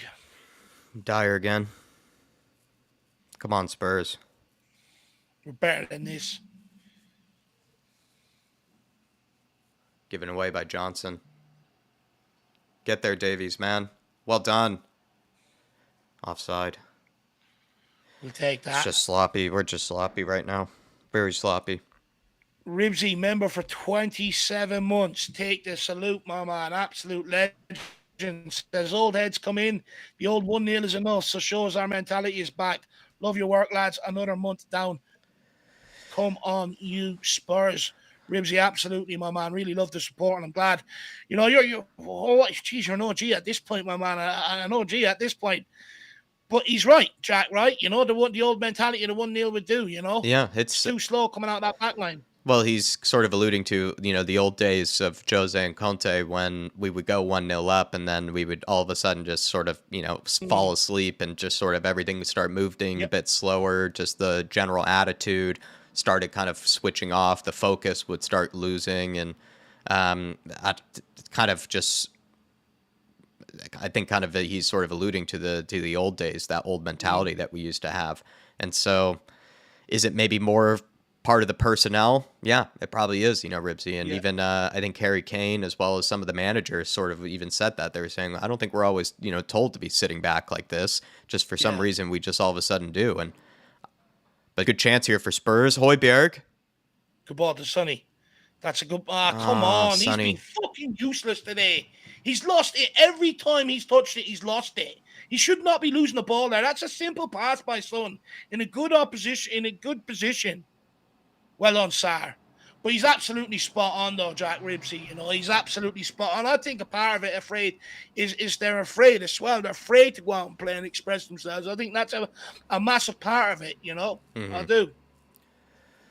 And a lot of people... I'm sorry, though. Son has to be better than that, lad. That's an easy pass to Papa Sarr, that. A lot of people have been saying that we've been playing like, sort of last season in the last 15 minutes. I think this is just obvious because of, the players that we have in that back line right now. That's where the changes come. They're just not moving it quick enough. The passing patterns aren't there. Yeah. Well, even you look at Romero and Van de Ven, right? Even when the pass isn't on, they can get on the ball and run out with it. Darren Davies won't do that. Because with Crystal Palace, we had Emerson and Pedro Porro in the second half, and we had no problem, passing it around. But that was because we had Romero and Van de Ven. Kulu. Well done. Get there, Højbjerg. Højbjerg's been the only midfielder that seems to want to play forward. Basuma's been non-existent. Basuma's been very quiet. Get into the game. Basuma's been very quiet. I think Højbjerg's been a little sloppy at times, and then he's also had good. He's had good moments as well. At least he's getting the ball forward. At least he's progressing it. We need to try and get the others into the game. Oh, well done, Mo. Don't you bloody dare, ref. Well done, Mo. No way that would ever be a foul. Go on, you got Papa Massar. You've got all the Wolves players up the field. Play him, Johnson. There you go. Good run. You've got 2-on-2 in the box, Sar. Can you find someone? He's all over him again. Absolutely mauling him. Well done, Sar. Brilliant. Ammo. See Højbjerg, Basuma. Get your head turned, Basuma. Them, please, they're winding me up now. Basuma, you got to get your head turned there, man. There you go. Yeah, see Højbjerg. There you are. Pedro. Through the middle. Have a hit, Pedro. It's a good ball out wide to Sonny. On the overlap for Kula. It's a poor ball. It's a shit ball. It's not a good decision. I don't think it didn't even need to be a good ball. No. It's just not the right decision. He's winding me up now, Sonny. Needs to be a lot better. He better come out in the second half with a new game.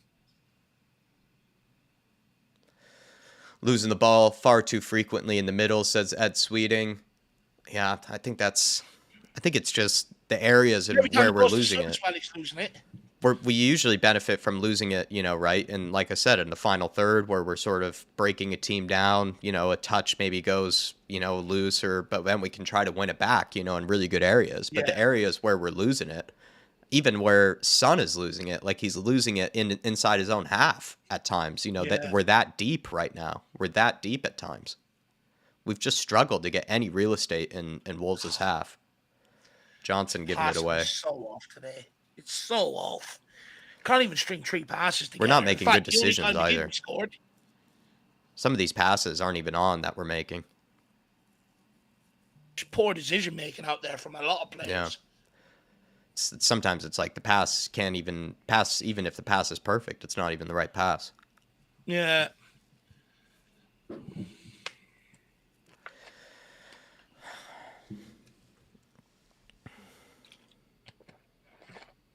Ange probably will have, Shikari Shock saying Ange will sort them out at halftime. Yeah, I hope so, Shikari. I hope so. He has to. You can't let them go out. You can't bring them in and say, this is brilliant. Get there, Mo. You're already seeing Basuma and Emerson passing it 2 yards between. Oh, no. That's a red. Late. That could be a red card. Did he lunge? Did he come off the ground? VAR might look at this, If he lunged at this, he could go off. Is he off the ground? Won the ball. He's all right. He won the ball. Yeah, he's won the ball. You're right. He's won the ball. That was... Looked like he won the ball. It's a joke. He did win the ball. You're right. He did win the ball. I'm going to have a mixed reaction at halftime because I think, there's a lot of... We should be happy to some regard, Jack, but we also have every right to be a bit annoyed as well. It's going to be a hard chat this halftime. Well, it just started at an ultimate high, and then it just slowly started fading away. And I would say everybody started brightly. Everybody looked great in the beginning, and then everybody started, with it almost collectively. I would say almost collectively.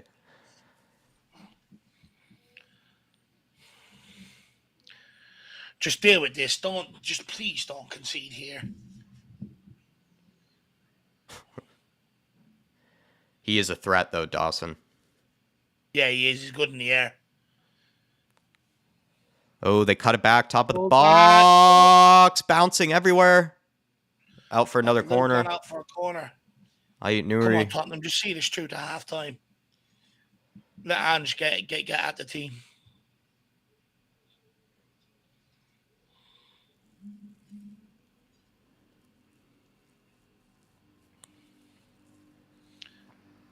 Someone track him. Someone track him. Someone track him. Højbjerg.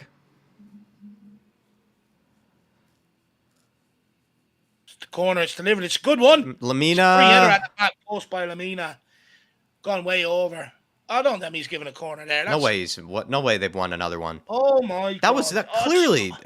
No way. can This. someone bring him down at halftime for an eye test? This referee. Oh my Lord! Oh, Just goes holy clean. shit, Jack. How has he not seen that?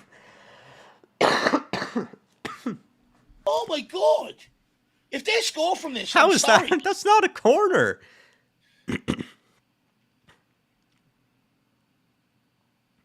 That's hilarious. They're just blind. They need to go for eye tests. Is there any opticians open? Well, Ribsy, can you check Wolverhampton area, please? See if there's any opticians open. Might as well get Don't one let him inside dance the around stadium. Like that. Fucking hell. Might as well get one inside the stadium. Oh my How Lord. many more times does he have to dance around people? Just smash them.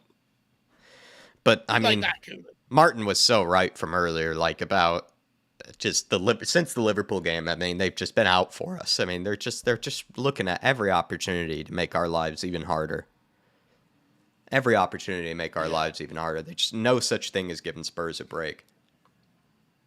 Not even giving Spurs a break, just making the right call. Why am I even saying give Spurs a break? Just make the right call. Just exactly. telling out what's out and what isn't. Clear, please. Vicario. Oh. He put in that dive for us, Jack. Theatrical. He's like, look, I'll make this look spectacular. Oh, we need a good Phantom of the Opera. Oh, look at yeah, that. look at that. Come on, Sonny. Offside. Oh, now he wants to pull the flag. I hate that rule. I hate it.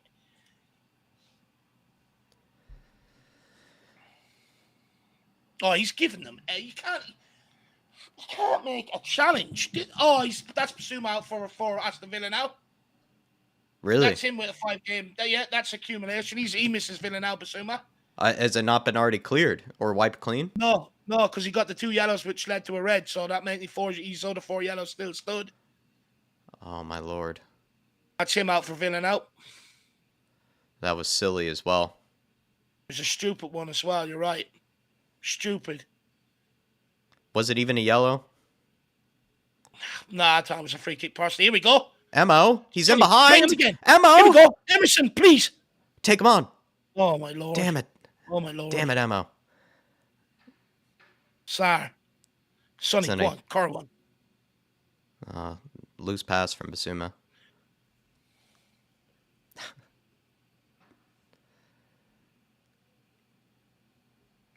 This annoys me. We had a right opportunity there to go and get a second before half time, and it's going backwards. Yeah, I wouldn't be happy if I were Postecoglou there. See Højbjerg. Fucking real opportunity there to go and get a second one before See half Kulu.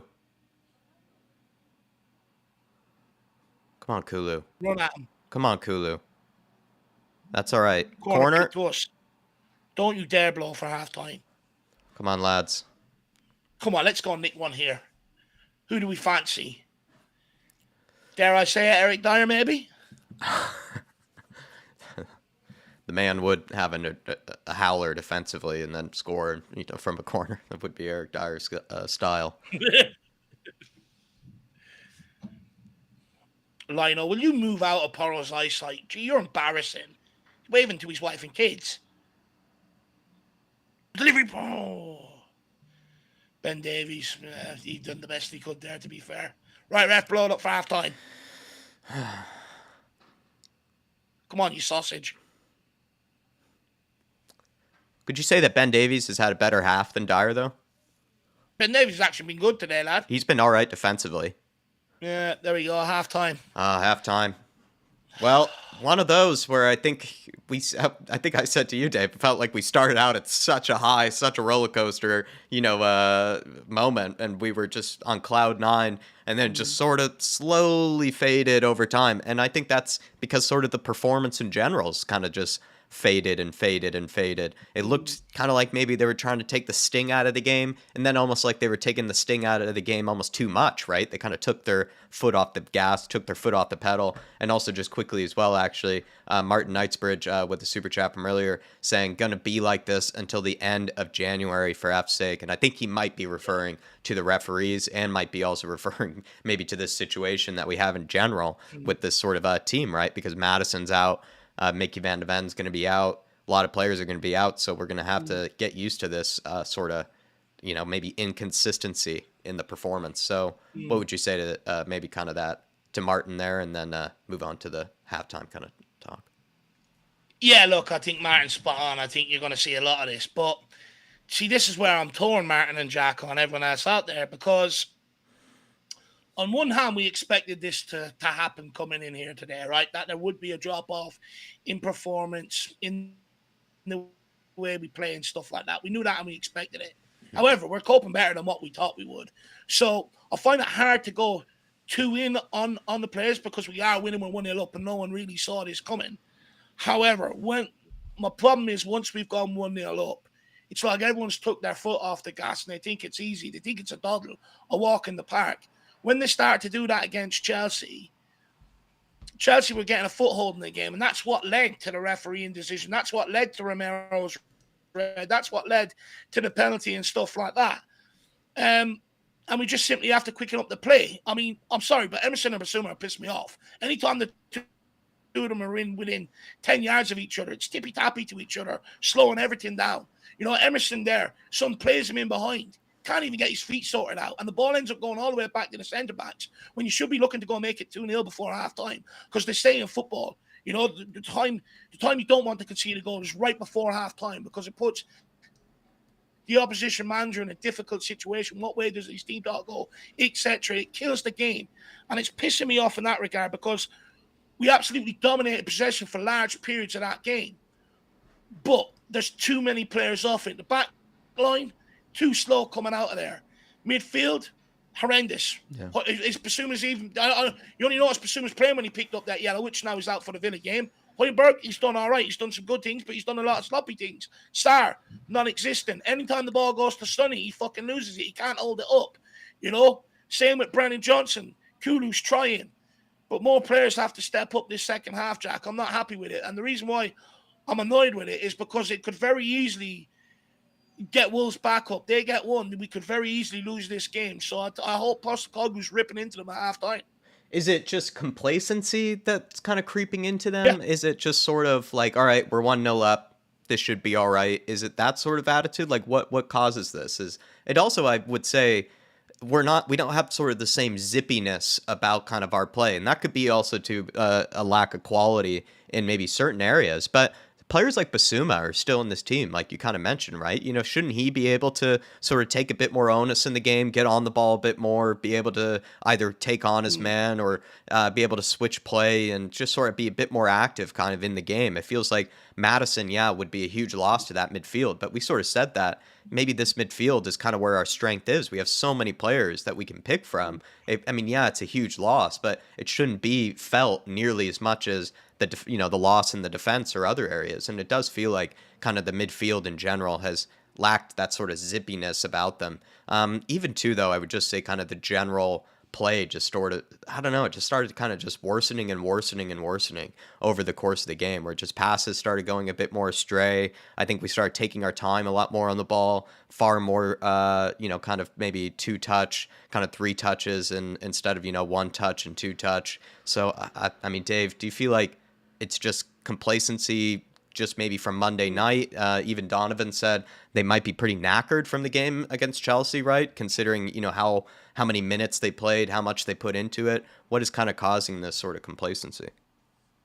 Look, I think I don't buy the tiredness one because we don't have Europe. We haven't had any extra Carabao Cup games, so they should be fit and fresh for every single game. So I don't really buy the tiredness one.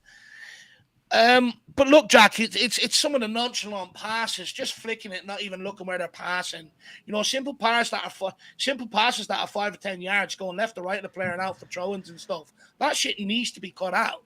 It's simple passes, that you should be making. So there is a degree of complacency. But it's a question I wanted to get to in the pre-match build-up, but we didn't have time.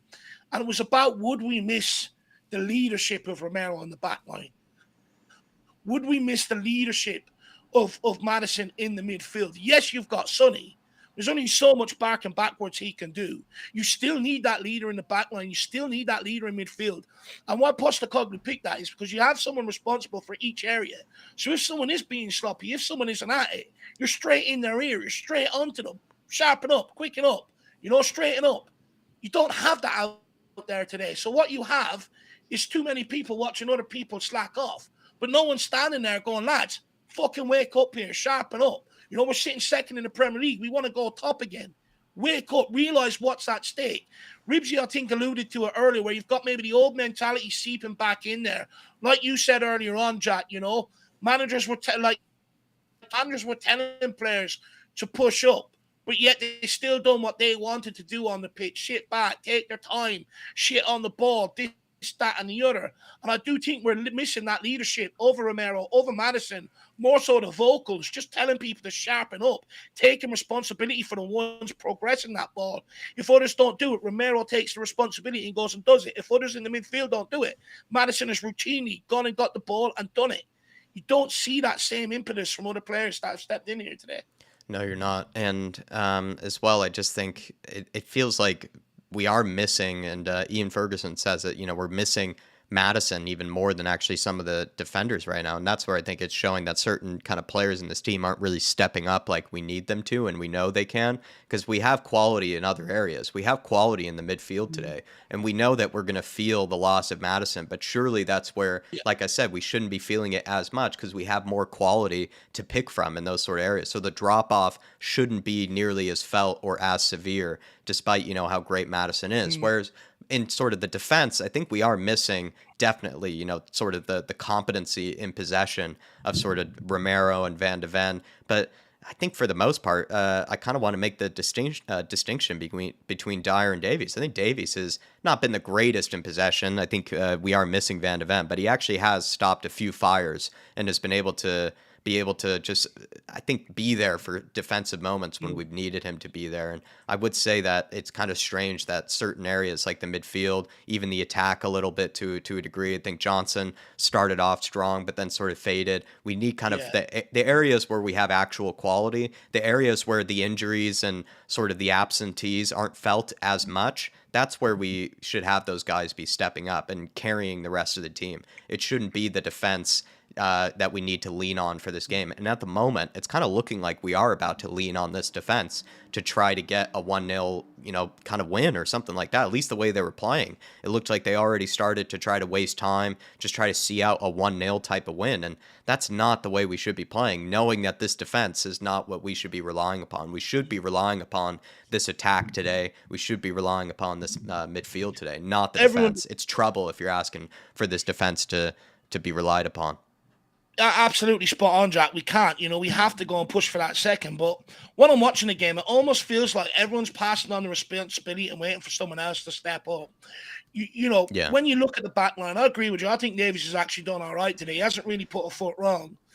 But where we're really feeling it is in possession, right? How many times have you seen Romero dribble out with the ball, play balls over the top for runners and stuff like that? Dyer just does not have that in him, which means then he's looking to pass the responsibility onto the midfield the whole time. But none of the midfielders want to drop back like Maddison does to get on the ball. None of them really want the ball. They'll take the ball, but none of them really want it the way Maddison does. And then when the ball goes into the forward line, whoever it goes into, they're isolated. No one wants to bust the gut and get over there and help them, that they can play off each other. It's like everyone else is waiting for someone else to step up and take responsibility. And for me, Jack, this is a game. Although we're winning 1-0, if I'm Postecoglou at half-time, I'm saying, you got 15 minutes. You don't fucking sort your act out and you don't show me anything different. I'm making substitutions. The reason why I say that is because we've seen this mentality before with some of the older individuals stepping in. And whether we like it or not, they're the older members of the team. So they will have an influence and they will be able to start that mentality across to others. And others will easily fall in underneath it when you're young and you're not a leader and you're maybe not as vocal. So I would be saying you've got 15 minutes. If not, I've got youngsters on the bench. Let's see if they're willing to do what I asked them to do. And that's exactly what I'll be doing at halftime. Do you feel like, and just as well, just when it comes to maybe the midfield, though, like, do you feel like there should be just everybody's talking, there's no chief creator anymore in this team. Adrian Chia saying ropey stuff, Wolves are huff and puff, but our house is up. At the moment, it's up, Adrian Chia, but it's like I said, and I keep kind of hammering on, it feels like we need maybe some players that we do usually expect better performances from to sort of step up a bit. Dave has said that Sonny's not been involved in the game. I think that's a good example. I think Basuma is really a good example. It feels like, yeah, the loss of Madison would be felt, but Basuma's, I mean, at times we've said he's damn near world class at sort of the number 6 position, but we haven't seen anything close to that today. And that's what we need. That's a good example, I think, of a player that we do expect more from. Whereas, like, let's be honest, but Dyer, Davies, those sort of guys, like, we're not expecting the most from them because we know they can't hurt us and we know that they're not the best we have to choose from. Whereas Basuma is the best we have to choose from. There are players in this lineup that are the best players we have to choose from. Sonny, for example, Johnson, for example, and they do need to step up a bit more here, I think, at least in my opinion. Yeah. Look, you would accept with the changes we've made, right? Maybe a bit of a downgrade in possession. But out of possession, you shouldn't accept anything less because all it is hard work. Look at us out of possession. We'll all agree. Not working as hard, you think? We don't look the way we've been the last few weeks out of possession. And that's nothing to do with skill or anything. That's just to do with work rate, hunger, and desire. Feels like Gary O'Neill has tried to also bypass the midfield lots of times as well, and then they've been done well in, retrieving or, collecting the second ball. Once they get that second ball, they have the dominance in our midfield. But at the moment, ropey stuff indeed, Adrian, at the moment. And let's see if Postecoglou can steady the ship at halftime. Let us know, everybody, in the comments. What do you think he should be thinking about, what he should be saying to the team at halftime? Because there are definitely changes that need to be made, and definitely the tempo, the mentality, because it really did start to slip there. Maybe changes in the personnel. Perhaps a Bentancur, a Brian Hill, somebody like that needs to come into the game. Kuva99, member for 12 months. Thank you, sir, a whole year. And he says it's not a tactical failing. We're losing the 1v1 battles right now. They have real power and pace, and they're finding it easy to beat our press. Credit to Wolves. I feel like they're bypassing the press at times, Kuva. I've seen them just go long or go very direct, Wolves, and it is benefiting them because it feels like they are getting, even if they don't win it initially or if they're not holding it up with the first guy, it seems like they're just around the ball to, collect it a second time. And then they have decent sort of real estate in our half. And we're not finding it easy to, break out of their sort of press once they are kind of in our half. We are struggling to get out from there. It feels like they are putting more of a press in our own half too. But what would you say? The reason why they're beating it, though, is because there's no intent in our press. We've seen it with Conte, right? Some players would press, some wouldn't. How easy was it to beat? With our press, it's been intense this year. Everyone goes. Son goes, the winger goes, the centre midfielder goes, and the fullback goes, all on that side, so there's no outball. We haven't seen that today. If Son goes, who else is pressing with him? No one. And that's why it's so easy to play out. That's why it's so easy to play through. It's because we're not doing it in packs. We're not doing it the way we usually do it. So it's becoming non-effective. And that's where it becomes dangerous. Because if some goes, it leaves spaces. Others get drawn out because they haven't gone in. They're going to try and make up for it and go late. And then we're fucked. Yeah. So there's a lot to sort out in this half. In possession and out of possession. Two shots for Spurs, 1 on target, 9 shots for Wolves, 2 on target for them.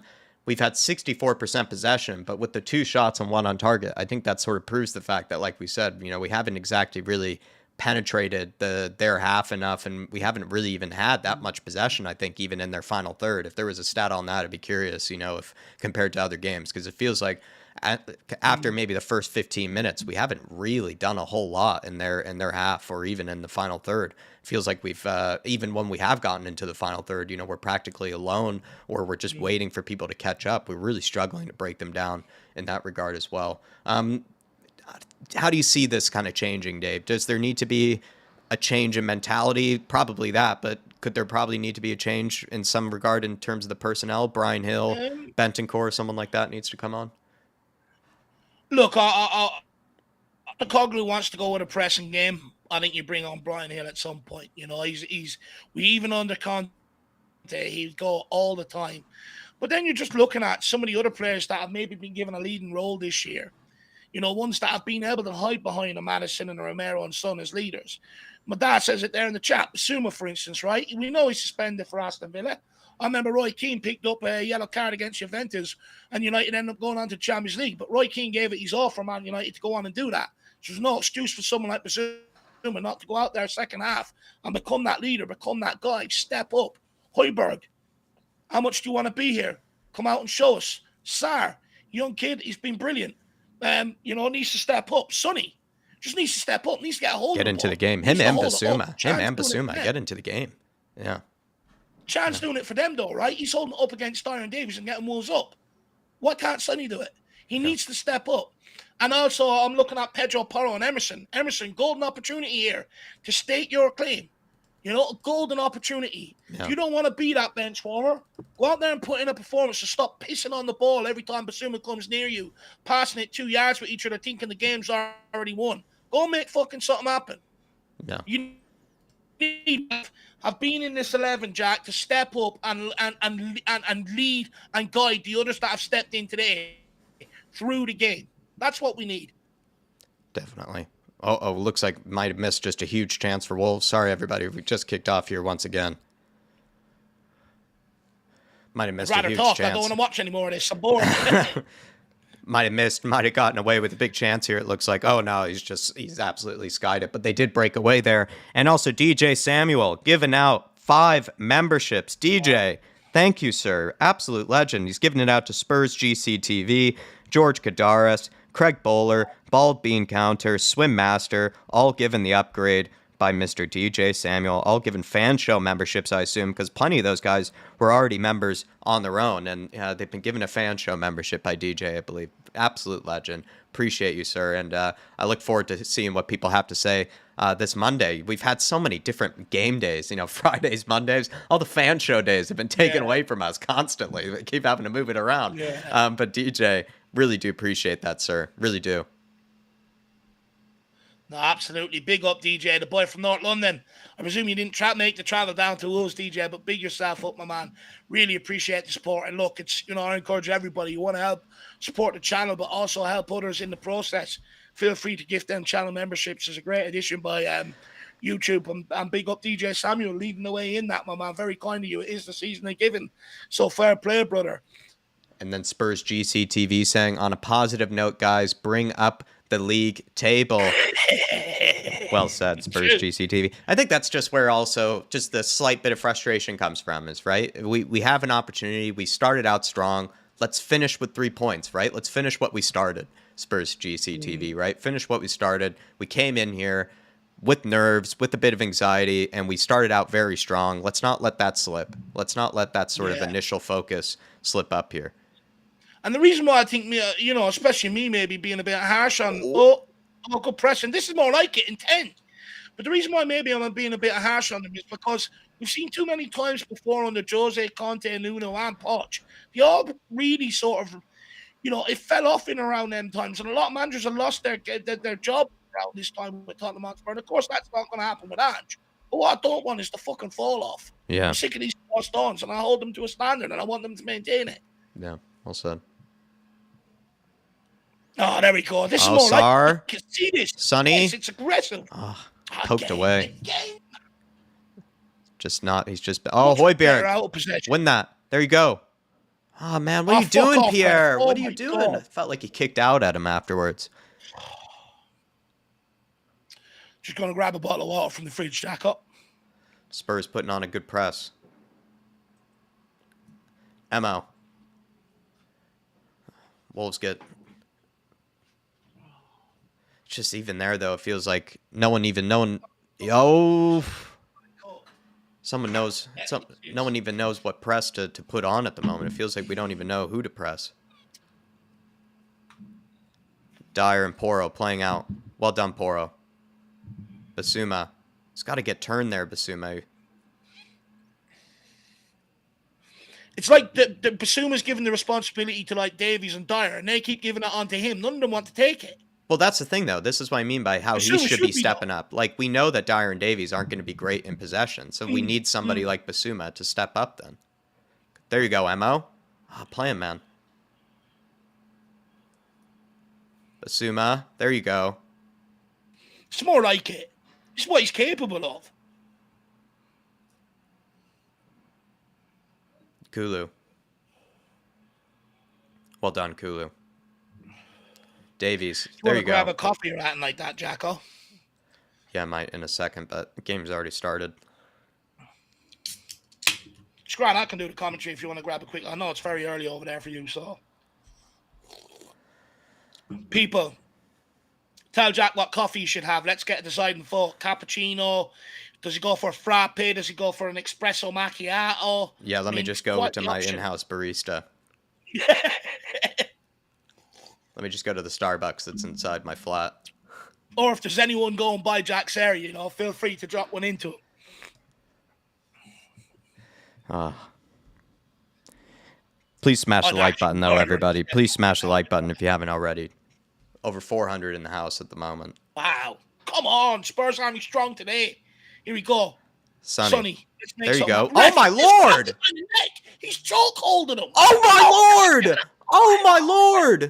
He's just grabbed him by the throat. Please get rid of it. He's just grabbed him by the neck. Oh, my. I'm sick of it. Here we go. No way. He's no dancing way. by them. Great tackle by Darnold. No way. Fuck me. Where's VAR on this? They were about to score from that as well. They were about to score from that, too. That's insane. Honestly, does this guy think he's refereeing a fucking UFC fight? Jesus. I'm about to cry with this. I'm sick of it. Sorry. Johnson. Come on, Brennan. Do you know what, son? If he ain't going to give you that, and just go and just get on the ball and go and do what we know you can do. Skin ten them, put it in the back of that, and give the referee the middle one. He just grabbed him by the throat. Not checking that? He's just grabbed him by the throat and just threw him to the floor. It's not even defending. It's not. Jack, you're not even allowed high tackles in rugby. Right? You're not even allowed them in rugby. What does that tell you? How's that not given?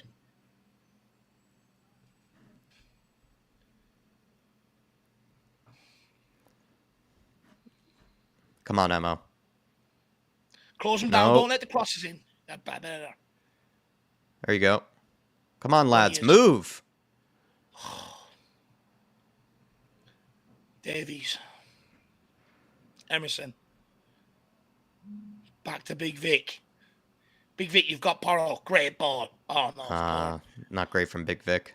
No, Apologize. It looked great. It looked great to start with. People saying both hands on Sonny's face there. Absolutely spot on. King Hoddle. Dyer did make a good challenge there, to be fair. Didn't miss that.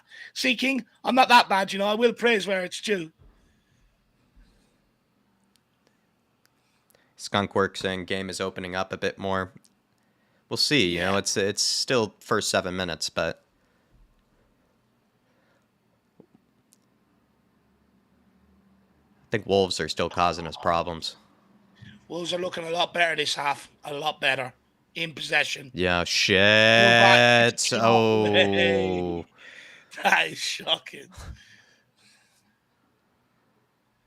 It's a warning sign though, Jack. Yeah, right? it is. I feel like we're seeing them run at our defense a bit more now. Dyer and Davies are not keeping the line with Pedro Porro and Emerson there either. It's disjointed, yeah. It's completely disjointed.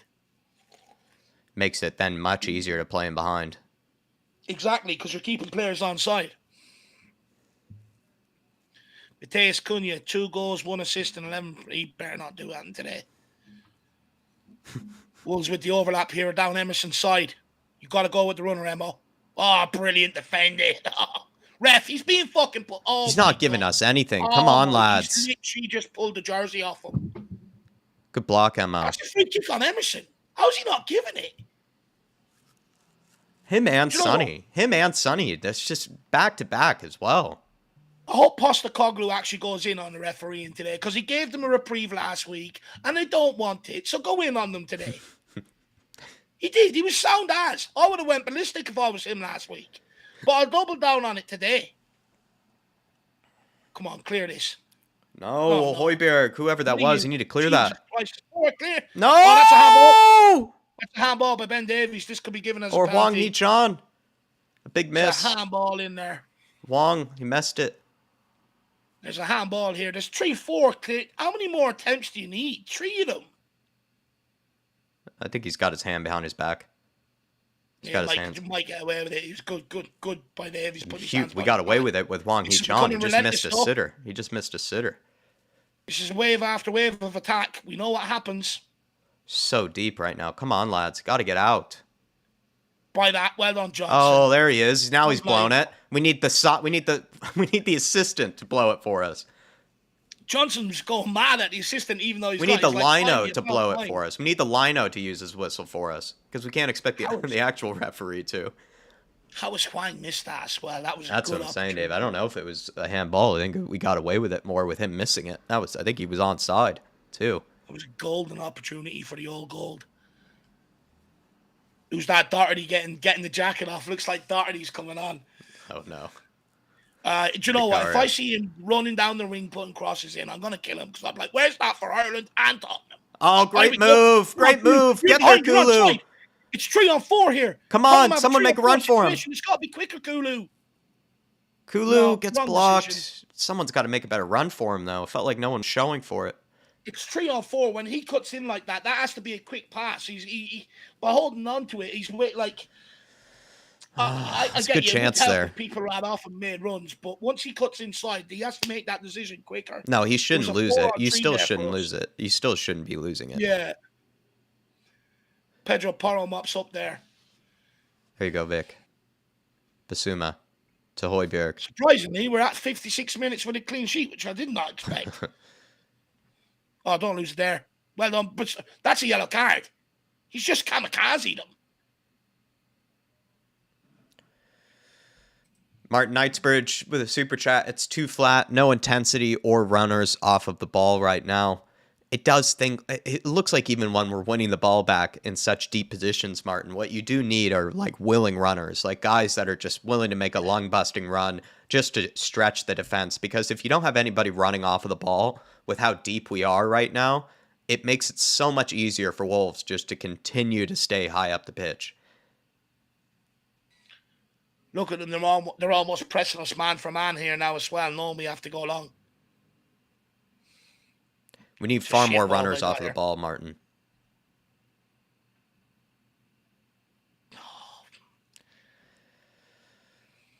There you go, Højbjerg. Well done, Højbjerg. There you go. Good ball. Come on, Sonny. Sonny, release them. There you go, Sonny. That's a poor ball. Damn. He's been way off it today, Sonny. Go on, Sonny. He steps on it. Nah, not his best day at the office right now, at least. Still a chance to win the Korean Derby. Oh, look, I'm delighted. We're still. With Wang Hee-chan's miss, there's still a chance he can win the Korean Derby. Might need to make a couple of subs soon. Oh, well done, Davies. Well done, Davies. Fucking well done. Come on, man. Do you know what? He's stepping up and fucking leading. Shown he can do it at center back for right now. Shown he can do a much better job at center back maybe than at left back. He's also stepping up and trying to be a leader, and I can respect that today.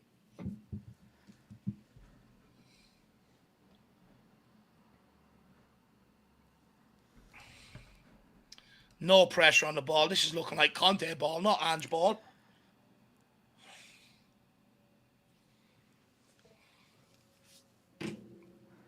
Switch of play. That intensity was there for the first 5-10 minutes. It's completely dropped off again. Yeah. Clear Dyer. Fuck's sake. That man is useless. Christ. He is fucking rattled. He is so crap. Bring on Phillips now. He is useless. Oh, my Lord. Dyer, please, man. Now I've got a corner kick. That's embarrassing. That's it, Vicario. Get right up in his ear. Tell him. You wouldn't have to defend your brother in the stand if you just put good performances.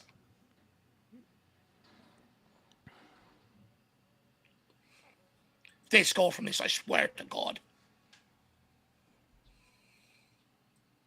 Cleared away by Sarr, but not convincingly. How many more opportunities do we need to clear this as well? It's like 3 or 4 we've had to clear this.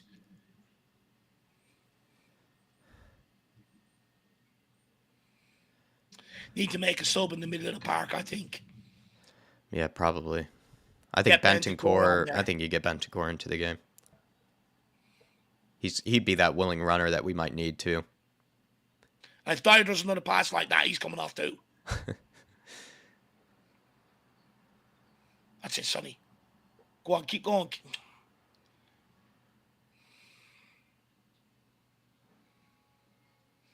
Oh, don't let him play him behind. Well done. He's just a nuisance, isn't he, Nor? He's a fucking nuisance. Does well to Hard a free foul kick by out Pedro. there. Hard foul. Nori is just a bloody nuisance. Take him off for Doherty, Gary O'Neill, please, I beg you. Oh, sorry about that with the match timer.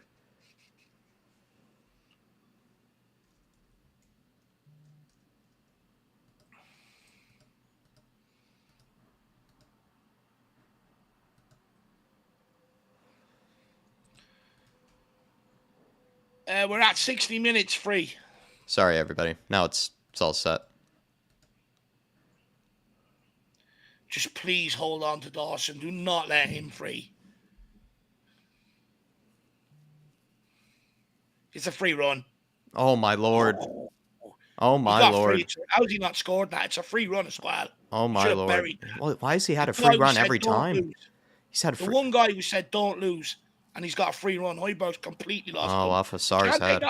Off Sarr's head. Oh, off Sarr. Good defending. This has just been wave after wave of attack now for the last 5-10 minutes. Need to do something to change the course of this.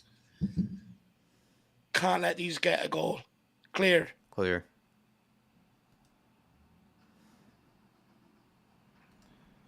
Oh, come on, Ange. Get some subs ready. Get Gill on. Johnson's done absolutely nothing this half. Well done, Sarr. There you go. Well done, Emerson. Come on, Johnson. Fuck's sake, man. How are you giving it away there? It's just so sloppy. Take him off. Thinks he's made it after he scored. There you go, Kula. Oh, fuck. Do not. Get the block in. There you go, Pedro. Come on, Pedro. Brilliant. How long are we going to let this go without making a subject to try and change the course of this? I'm not sure. Cunha, back post!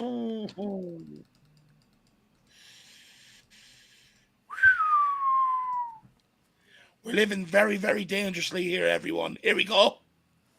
Bentancur coming on. Come on, Lolo. He's the reason. Come on, Lolo. We play Champions League next season.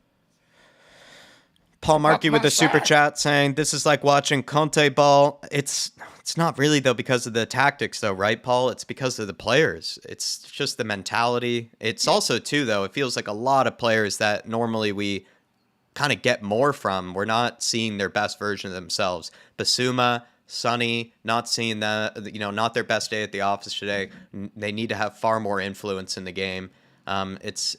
It's definitely, I would say, more kind of on the personnel than really even Ange, Paul Markey. Do you know what? It's getting a leader on the pitch straight away. I see Bentancur straight away coming on, telling people to lift it, screaming for the ball. That's exactly what you want. I think it's a wise decision. Bit of leadership in there. Look, realistically, any one of them could have come off today. Basuma, Hoiberg, or Sarr. Any one of them could have come off. So, but look, hopefully Bentancur can steady the ship for us and get us on the ball and hopefully get us out, Jack. That's the plan behind it, I presume. Yeah. Well done, Dave. Appreciate the support, Martin Knightsbridge and Paul Markey. But yeah, it's way too flat from Martin's earlier, and then also with Paul's. I think it's just more certain personnel just are not on, not at the office today, not at the races. It comes down to the personnel, right? We know once we've got other personnel in there, we can play this system, we play this brilliant football. The drop-off comes down to the personnel. It's not to do with manager, not to do with tactics. But even what I'm also alluding to is certain guys that we usually get more from, we're not seeing it. Yeah. Come on, clear. Thank you, Dyer. It's not a great pass from it. I don't know where Emma was, supposed to go with that, though. Tim and Basuma, again, acting the folk. They just have to pass to each other. Honestly, it's going to cost us. Emerson should just got that clear. One of the two of them have a bet on. Serious.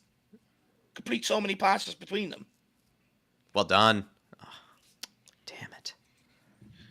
Super chat there from Al Ben, and he says, Darren Davies bring the old Spurs mentality back. They are so scared of playing up on the halfway line that we are back to Conte ball. Jack, what do you make on that? Do you know, are we playing a lower line? Or is it just because we can't retain possession that we're just naturally dropping deeper? What made me laugh about that was just sort of thinking, like, what if Dyer and Davies are sort of intentionally, like, kind of playing hospital passes and, like, putting us under pressure? Because that means then the line will just eventually drop far enough that they're more comfortable. So it just made me kind of giggle thinking about they're sort of intentionally playing a certain way so that we do sit deep so that they don't look as bad. It does feel like, though, that the old mentality from Spurs is back in that we start strong out the gates, very focused, looking like, we're there to have a cruising performance. And then we just sort of take our foot off the pedal just so easily and so quickly too, Alben. That's what I would say. Is that because of Dyer and Davies? Not a coincidence that we now see them in the team and all of a sudden it's happened. But I still want to not just only leave it on them. I feel like there are certain guys in the team today that I've seen far better from this season, far better from. Basuma being one of them. I just think we've seen far better from certain players in this season. And we know what we're going to get with Dyer and Davies. We know that they are capable of bringing down the quality, bringing down the mentality, which is kind of why we need other guys that we do rely upon or that we do have confidence in to be the guys to step up even more. So the thing is, right, Dyer and Davies have actually done well today so far. For what we know they're capable of. Yeah. Exactly. Within the context of them. Yeah. They've done well so far, but you're right. You're looking at other players around them to step up and drag us through, right? But I'll also counter my own argument by saying that we know whenever players playing and around these guys, everyone's performances drops off. And I think a big part of it is because we can't keep possession. I don't think we're intentionally playing a low line. Like, look at the line now. It's extremely high, right? But when we keep losing possession the way we are and they keep turning it over, it's wave after wave of attack. And eventually what happens as a centre-back, you start dropping that line deeper and deeper and deeper. You start saying, hold it here, lads. Don't push up too high because you become scared. So basically, we just need to keep the ball better, and you won't see this low line, Alben. Get there, Sonny. There you go. Well done. Don't you dare blow that offside. Go on, Sonny. There you go. Good pass. Lolo. Basuma. There you go. Højbjerg. Kulu. Oh, plays at Salzburg. He wasn't expecting it, Salzburg. Good strength. Gets a corner. Wins the corner. But you're spot on, though, Alben. It's a good point. It's one that I might have to rewatch the game and specifically look for that and maybe come up with a better answer for you. But for me, it's because we can't keep the ball. I argue this under Conte. We were trying to play out from the back. We were trying to play football. But when you've got certain individuals there, you just can't get that game going. And you can't get the fluidity going. 1 minute to give a good pass, next minute to give a shit pass. Yeah. Great point, though, Alben. Pedro Porro with the delivery. Go on. Oh, Dyer almost wins it. He doesn't know where it is. Højbjerg out wide to Porro. Porro, back post. Oh. That was a filthy Basuma. touch. Lolo. Loose touch. Come on, get me Gill on it. This is a game we need Gill. I think Johnson has sort of faded in influence. Yeah. Well done. Benton core onto Kulu. Top of the box, Sonny. Out wide to Johnson. I didn't think he got turned the way he wanted to, Sonny, so he had to pass. It was a good pass, though. Emerson. Good ball out to Kulu. Get to the back post. Come on, Kulu. Porro. Back post. Fuck. No, it's just over here. Too much loft. Too much on it. Good play, though. That was a better spell. One of our better... much better. One of our better plays, I would say, in a while. One of our better passages.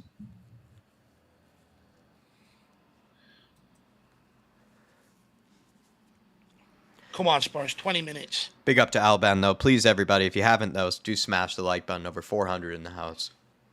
Let us know what you think on Alban's point, though, people. Let us know in the comments what you think on it. It's a good point.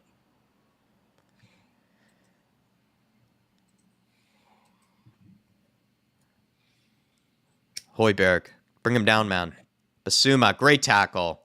Oh, That's a ref. challenge. He's already on a yellow. He could go here. Oh, ref. Is he going to go here? Didn't even look like No, ref anything. keeps the card in his pockets. I think he knows because there's not much in it. It looked like he won the ball fair. Oh, he's won the ball. Looked like he Holy won the shit, ball. You're right. He won the ball. And the studs were down. That's why he hasn't thought about it. I'm sorry, this referee has been disgraceful today in terms of refereeing decisions. Just.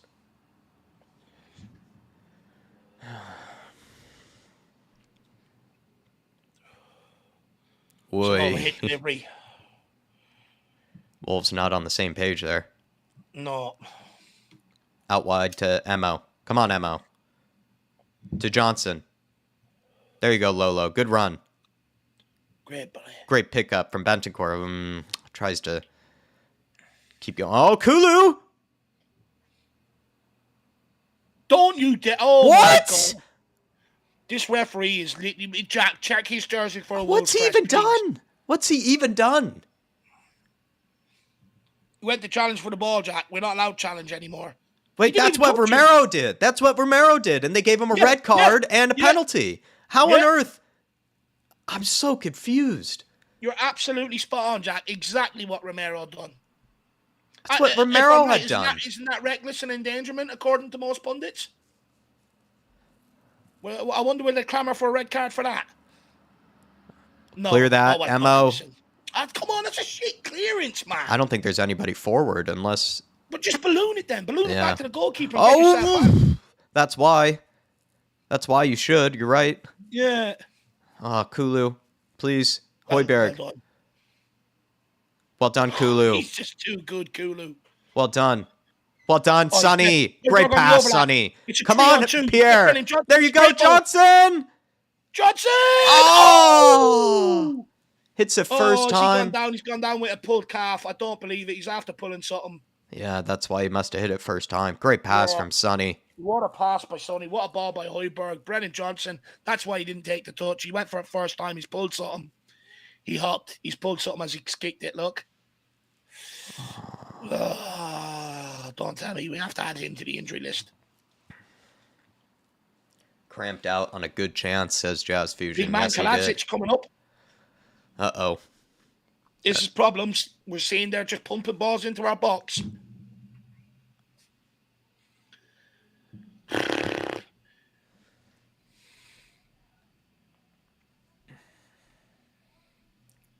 Brennan Johnson's coming off, it looks like, is he? Yeah. He's pulled something.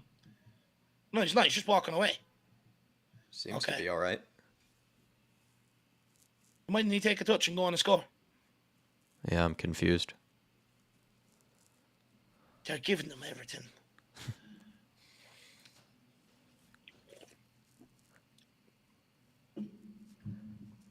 I press him, Kulu. Oh, sir! How's that not free? I don't know. There you go, Great Poro. challenge. Come on, Pedro. He's been good defensively today. Keep him honest, Pedro.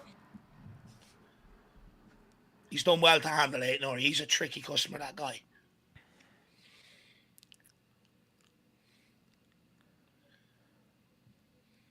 Lamina.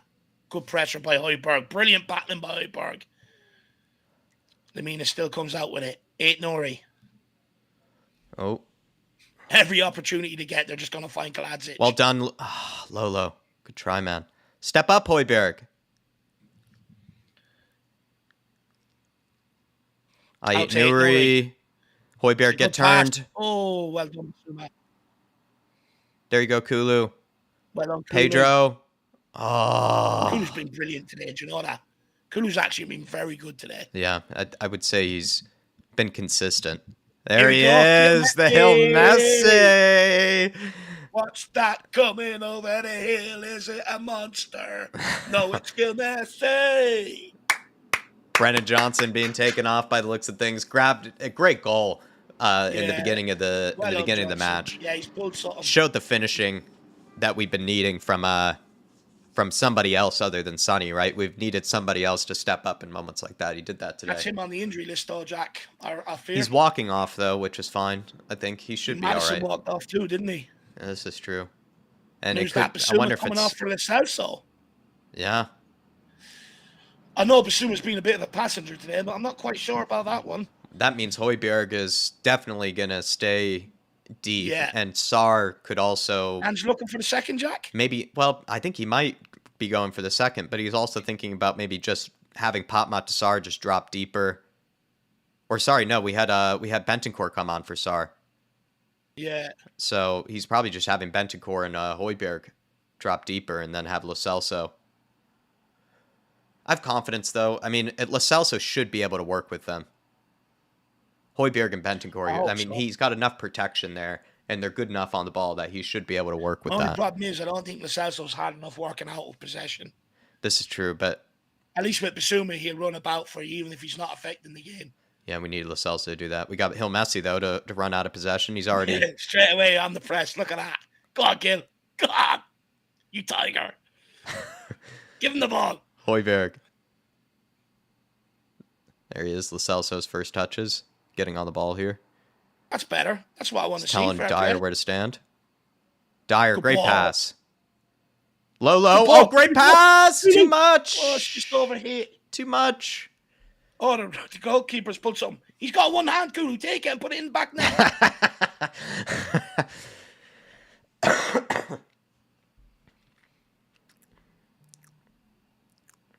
Oh, nice one, Kulu. Caught him right in the face.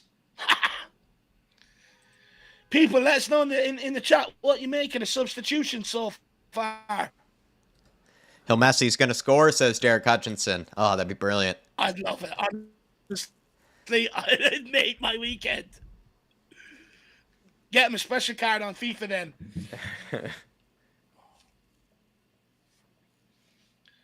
Anyone know if there's a dentist open for Sa on a Saturday? Lost a few teeth there with that one. Yeah, anybody going to put a bet on Hill to score? That'd be brilliant. Jesus Christ, the referee may as well give Sa a rub down at this point.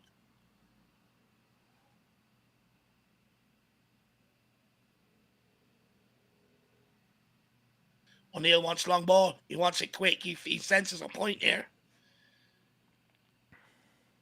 Well won. Did you see him? Just go along over Pedro Porro. That's what he's saying to him. Go along, Pedro Porro and Dyer.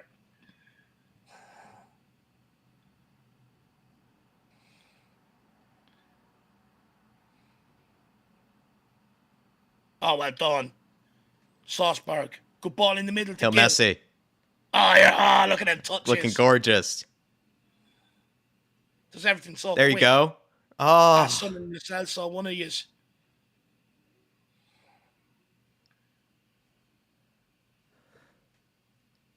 Go on, Gil. How is he giving that as a free kick on the sell, so? It's piss poor. He's giving them everything. Tottenham looking a bit more urgent out of possession here now, which is good to see. Mm-hmm. Come on, lads.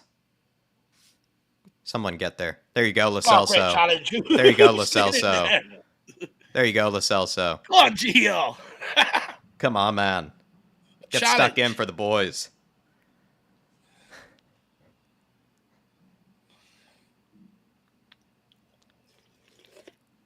Salzburg, good ball into Bentekers. Bentancur on to Kulu. To Porro. Back to Højbjerg. Across to Ben Davies. On to Dyer, good option.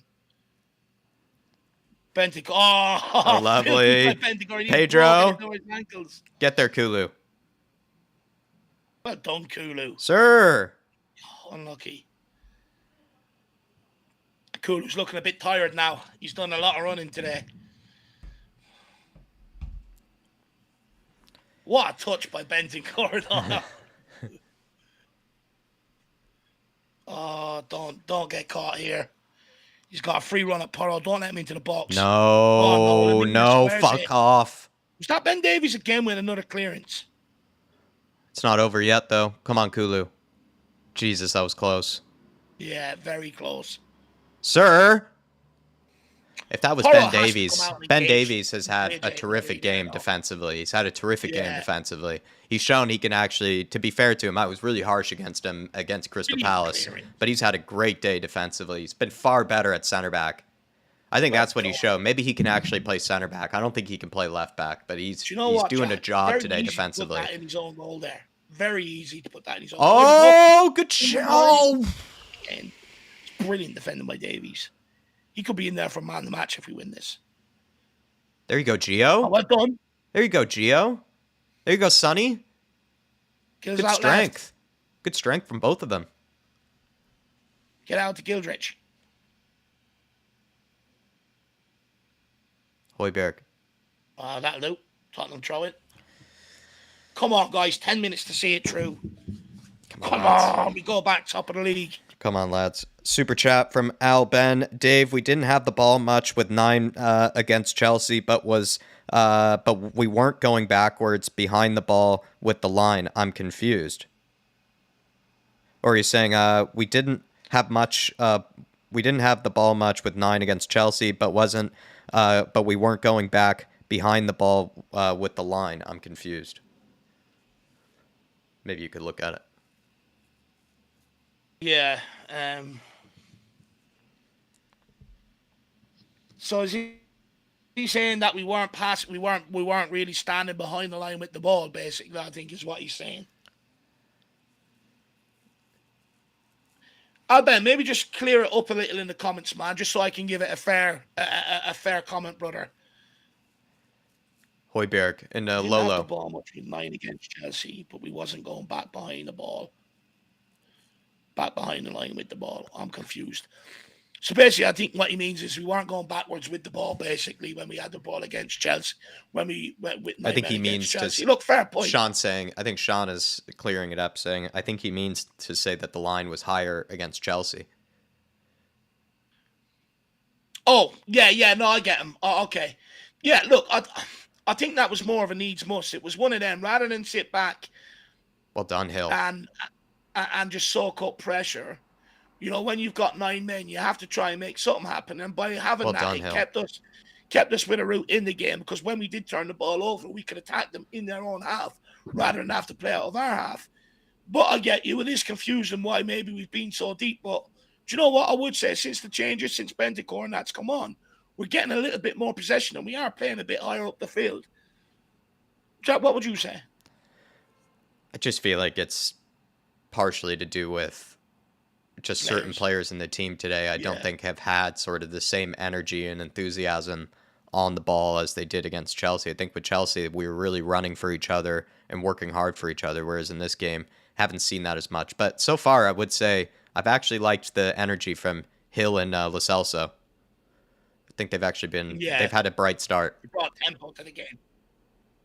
And they've had a bit of fight to them. Lulu, Porro outside him. I like that Gio's already gotten stuck in a few times, and Hill is pressing a lot. Yeah, it's good to see. They've definitely brought a bit of tempo on with them for sure. Ben, I'm just as confused as you, man. Look, I think partly we have to accept it is because the players, maybe there is a part of it where Postecoglou has maybe instructed them maybe to play a bit of a deeper line.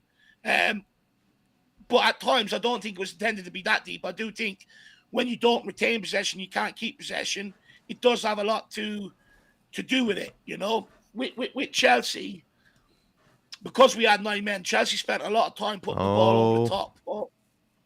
And they gave us back possession, whereas Wolves, they're actually creating chances. And I think that's also probably to do with a bit of the difference there as well, Alben. Yeah. Let me know what you think. Let me know why you think it is, though, Alben. Let me know why you think it is. 8 Nori here with a corner. Come on, Tottenham. 7 minutes left plus stoppage. Come on, boys.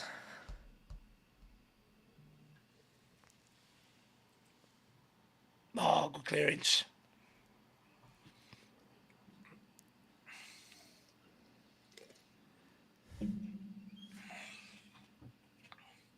Skunkworks saying, let's grab the heartbreak. No. Oh. Bring header. How's he bloody missed? Fuck Kovacic. me. That's exactly what they were looking for when they brought him on, Jack. Damn. Skunkworks is saying we need to grab the heartbreaker. Yeah. I like it. This is why me and you were living, Jack, in the first half, when we should have been going looking for the second goal so that we can avoid this exact scenario. Yeah, because Wolves, I mean, the crowd is going to try to urge them into it. Let's see if Hill, Messi, and Gio, though, can... Well done, Emerson. That's a free out. Well done. Thank you, Emerson. Doherty, you shit. You know it. Be great to see a fight between Doherty and Emerson, former right backs of Tottenham. Doherty's a pussy. He's scared. The former right wing backs of Antonio Conte get into a scuffle. That'd be great. Another roll of the dice coming from Gary O'Neill. Come on, Hill. Go on, Hill. Ref. Straight into a wall.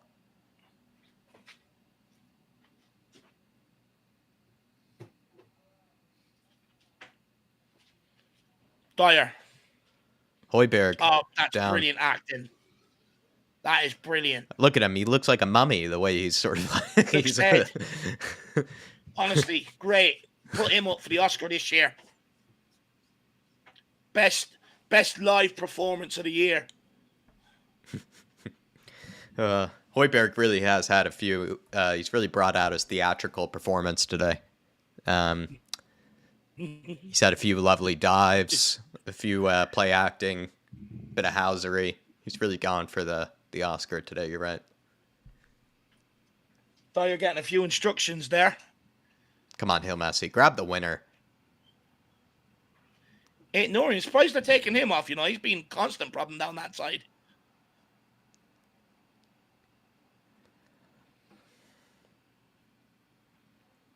Who's the wannabe Jack Clark that just came on, lad? I think it's one of their academy players. Davies and Dyer. Jesus, Dyer, man. What is he doing it? Yeah, like he didn't even have any cushion on that pass at all. He like fired it into him. The hell? What's he doing? Honestly, he sees What the hell? Opposite color shirt in his eyeline. He just loses all. Just wants to make life difficult for us. It's a simple ball. He fucking wellies off him. Go on, win that, Emma. Compete. Doesn't win it.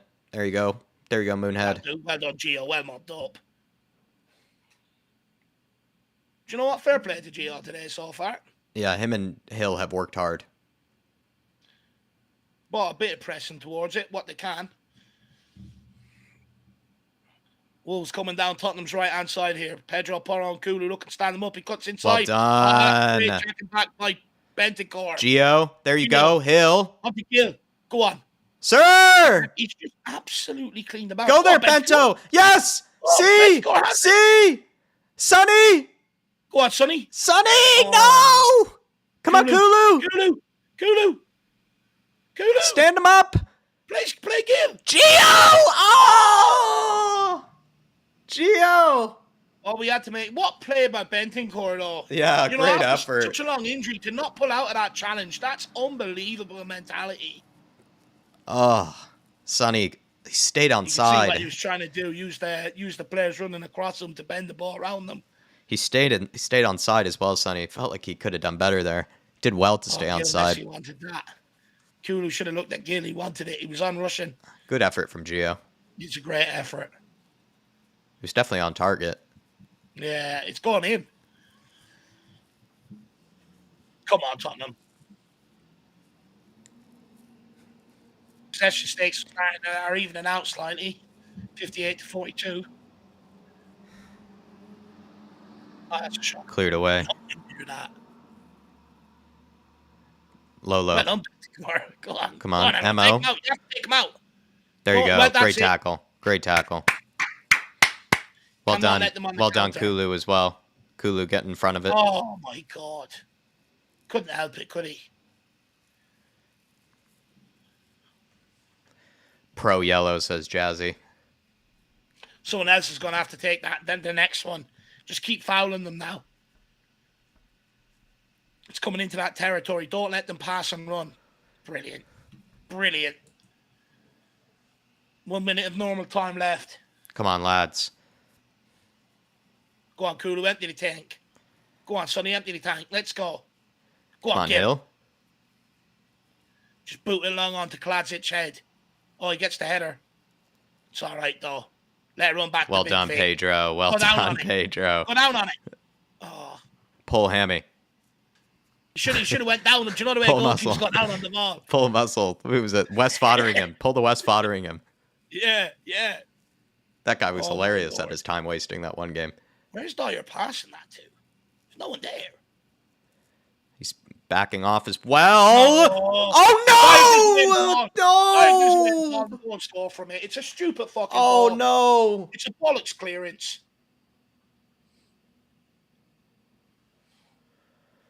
Oh, no. 1-1.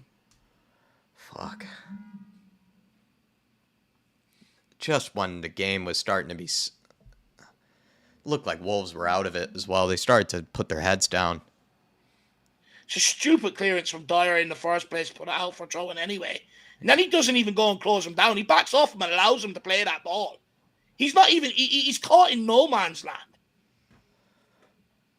It's a great touch and finish, but he is clear through. He's clean through. He's clean through. Yeah, he's absolutely on his own. Yeah.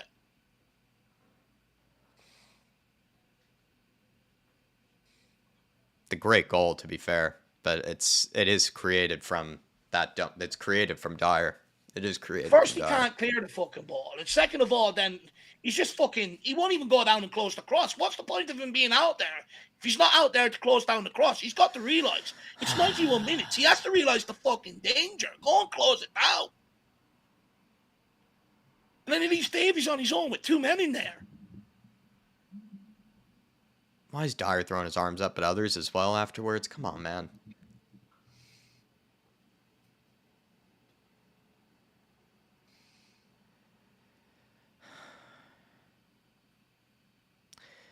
Always him. The whole back line as well was just then completely out of position. It's just free for anybody to make a run in behind. Jesus, man, you're putting Davies under pressure now. What are you doing, man? He's hospital passing everybody now. He's lost all.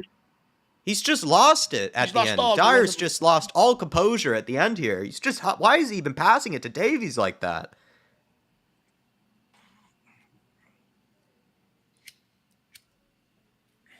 Jesus, man. That clearance just Davies under pressure. Down towards the corner flag.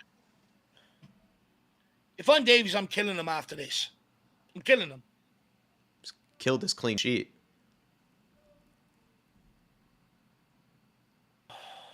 Don't let them go and get a second.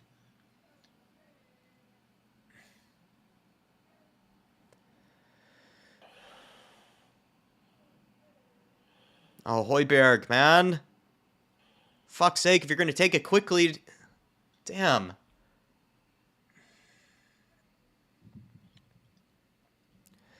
So little time as well now. Such a terrible time to concede. Such a terrible time. Come on, Gio. Gio, someone's got to yell man on.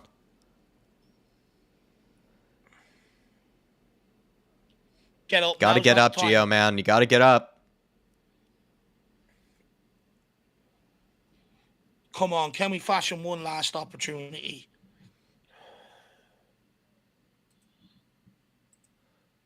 Jesus, darn. He's playing for the draw. Here you go, Mo. Well done, Gio. Here you go, Gio. Come on, Sonny. Good ball to Sonny. Come on, Tottenham. Come on, Sonny. You've been non-existent all game. Referee, he just grabbed him and brought him to the ground and stepped on him, on his nuts. He just trampled on his nuts. It's a red card.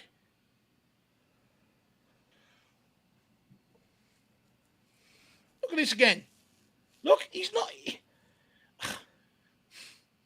Oh, it's a knee to the bollocks. No, he's got his studs. He's kicking out. Again, what is this? What is this? We've seen... Everybody was so livid with Romero. Everyone was so livid with Romero, and I've seen two worse kickouts in this game from Wolves players.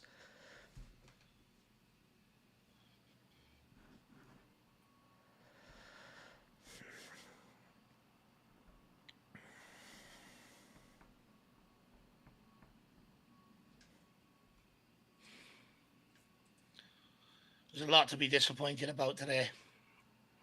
Mark is spot on when he says Dyer is meant to be a center back. He gives the ball away and then stays out on the right wing. Doesn't even engage. He doesn't even try to win the ball back. He just sort of sits in no man's land and then just ends up having the ball played right in the area where he's supposed to be originally.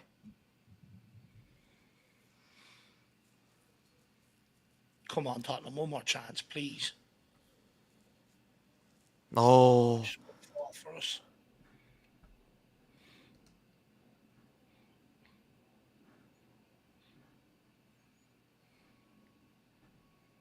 Well done. What a fucking challenge. Gio again, is it? Ref. Sir. Ref, it's in front of your eyes.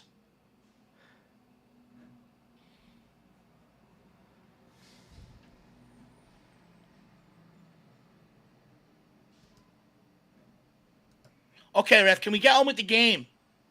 Can we get on with it? See, Doherty hates Tottenham. Look at him. He hates it. I'm glad he's gone. Prick.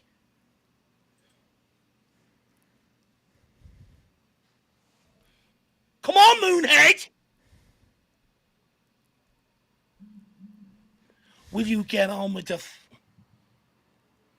How long does he need? What's he waiting for? An invitation? Oh, my lord. Get it going forward. Come on, Porro.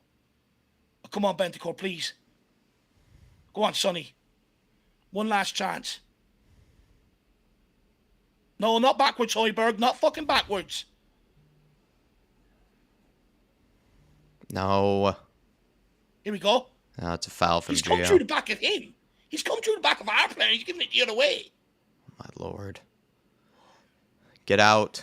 Get out. Mo. No way.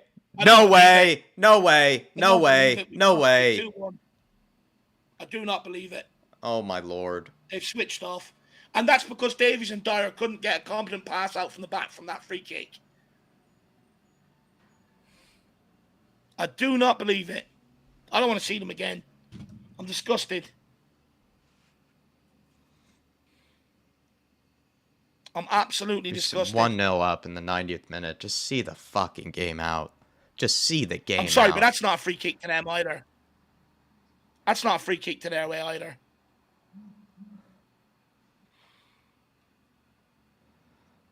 They play down Emerson's side. Lamina makes a run off fucking Moonhead again. Off Moonhead and Davies. He's not even aware of them.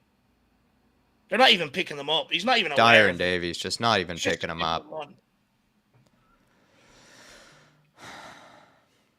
You just can't. They can't stay concentrated for a full game. They just cannot stay concentrated for a full game. They're a 60-plus conceding pair. They're a 60-plus goal conceding pair.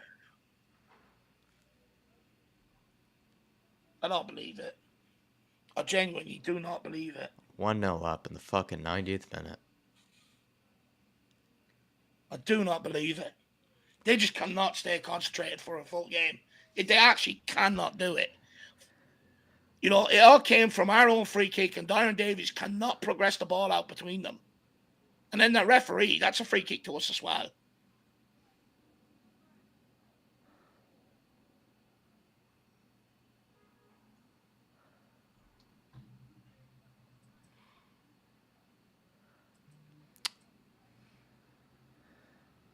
Blown out as well. There it is, full time. That is just fucking... No, fuck this thing. That is a punch in the gut at the end. That's fucking useless. That is pathetic. 90th Oh, that's minute. bloody useless. That is pathetic at the end. I felt like Wolves really were also had their head down. And then just 2 chances like that on all of a sudden. Fuck's sake. They just switch off. They've been defending it all game, and they just switch off. It's always the same. They think the game's fucking won. I'm fed up of it with them. Fed up. I don't even... Always the same. Just switching off. That feels shell-shocking. That's shell-shocking. It's even hard, though, too, because it feels like at the end, Davies also... I think he was kind of a man of the match defensively. And then at the end, I don't think him or Dyer do well towards the end there either. They just don't track any of the runs. from Lamina, but Can't believe it. I think I genuinely can't believe it, Jack. I just 90th minute. 90th minute. Just see the fucking game out. Just get the ball cleared. Clear the ball. Don't even why all the hospital passes we were playing as well. I just don't understand. Why did I we just need hope to do that to Ange learns lessons ourselves? from this. How did we do that to ourselves? Why did we do that to ourselves? You're in the 90th fucking minute. I hope Ange takes lessons from this. You can't play them two together. You can't. They just don't keep each other honest for 90 minutes plus. Yeah. They can't do it. We've got to take lessons from this. I'm sick of it. I'm sick of it. It's the same shit every time. We get off to a flying start. All of a sudden, donuts have to come back into the team. And now they fucked it. All we needed, though, was for them just to do the job for the whole 90 minutes. We just needed them to do it, and they couldn't stay switched on for the whole period. And it really was sort of already a pretty subpar performance. It already was a pretty subpar performance, and they just couldn't even keep it to that sort of level. Fucked it again.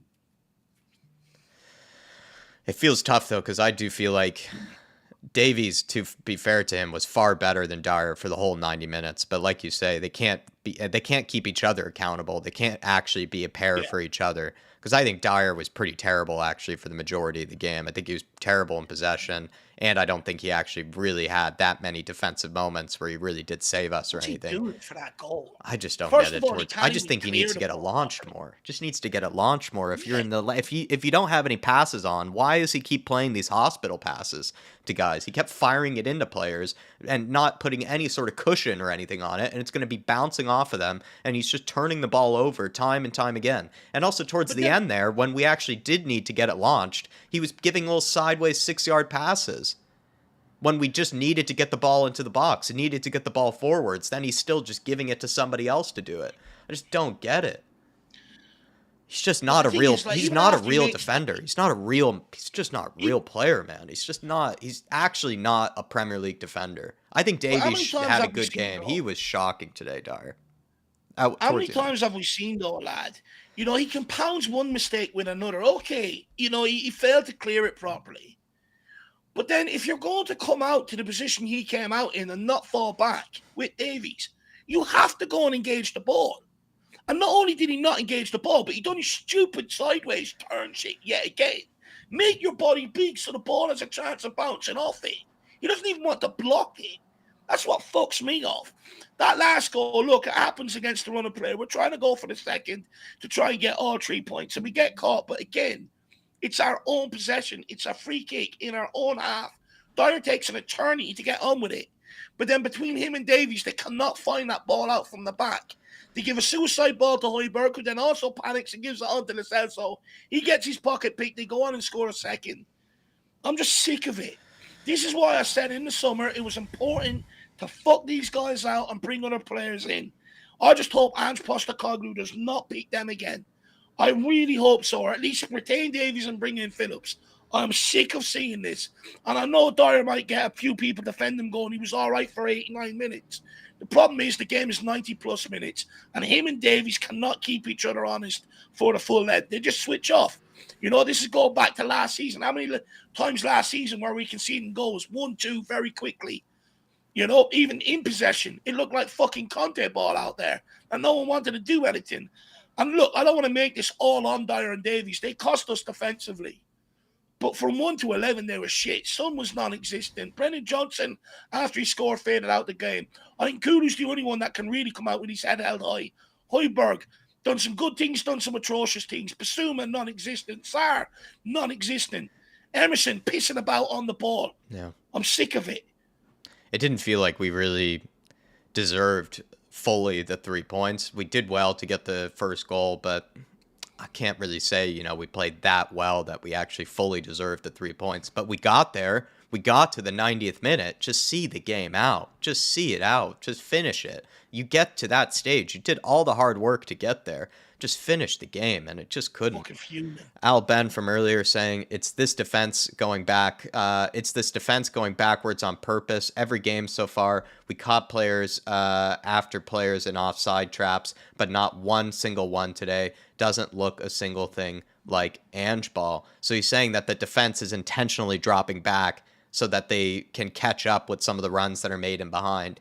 Because he's saying that, guys like Romero and Van de Ven, they had the confidence to keep a line, but they also had the confidence that even if they did time the run, that they could catch up with them, right? Whereas Dyer and Davies, they're just going to let these runs stay on side so that they can actually get the step and be able to at least not get burned in behind, right? So I think that's what he's maybe bringing up. That part of the reason the back line was so deep today was because they were actually just keeping everybody on side. They didn't want to actually have a real high line of any kind. Mm.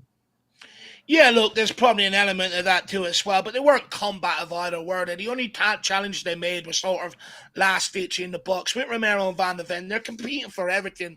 That's when we do play that high line. The reason why we play with Van de Ven and Romero is because you got Van de Ven's recovery pace, but also the two boys. Anytime the ball goes into a four player, boom, they're in on them.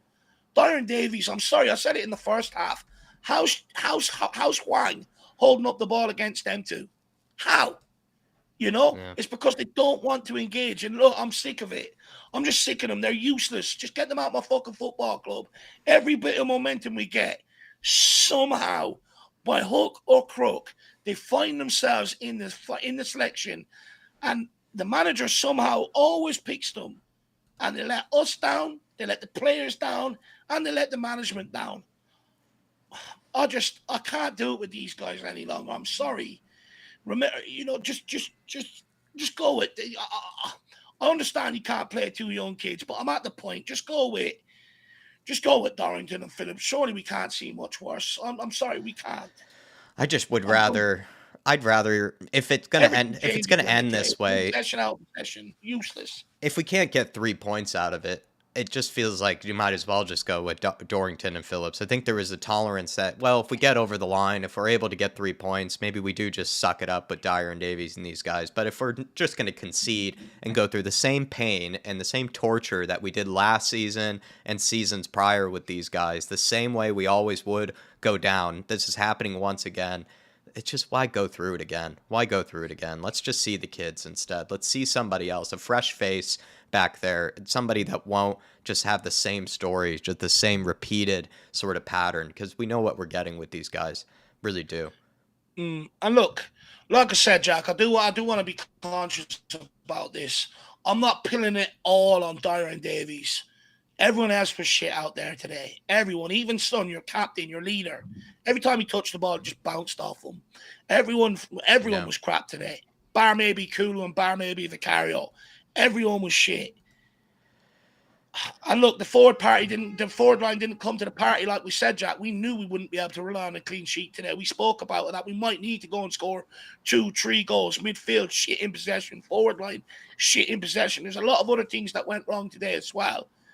But the thing is, when these guys come in, everyone else's performance, whenever they play, seems to drop around them. And I'm not quite sure why. But at this point, it's just becoming a curse. It is becoming a curse. And it was a day at the office or it was not a good day at the office for the guys that we really did need to sort of play at their best and be at their best in the case of Basuma, Sonny, and as well as other players in the team. You are right with that. And I know maybe it might come across. I don't think we have been really piling it all on Dyer and Davies. I think the only reason we're talking about them so much is because at the very end, they played a major part in the way that we just lost right there. I think we were actually giving a lot of credit to Davies. And that's where I'm even struggling right now, is I actually think Davies had a pretty good 90 minutes. And to see it then end up that way, it just feels it's confusing. And I also don't know whether it was really all him, at the end there. But I don't know. Dyer definitely played a hand in both of the goals at the end there. He definitely played a hand in both of the goals towards the end. So it's just it's tough to even get a sense of it, because they actually got to that finish line. They literally got to the finish line and they still couldn't get over the line somehow. They still somehow end up crap in the bed like they have in the past. And that's another thing. It's hard to get a sense of it, really, especially in Davies' case, because he had a good game, whereas Dyer didn't. But I thought that they were going to get away with it once they got to the 90th minute. Really did. And the thing is as well, Jack, right? Postecoglou could say, okay, for the whole of it, Davies was good, I'll pick him. But able to go out and do something next week when he's picked, that'll cost us something. It's like we just need to get rid of him at this point. And the thing is, the sad thing is, if we saw that over the line today, everyone gains confidence after the Chelsea game. And we get back to something similar to what we're used to seeing for the last few weeks. But now that's happened, it's going to keep happening with these guys because they don't have the mentality. They just do not have it. They don't have...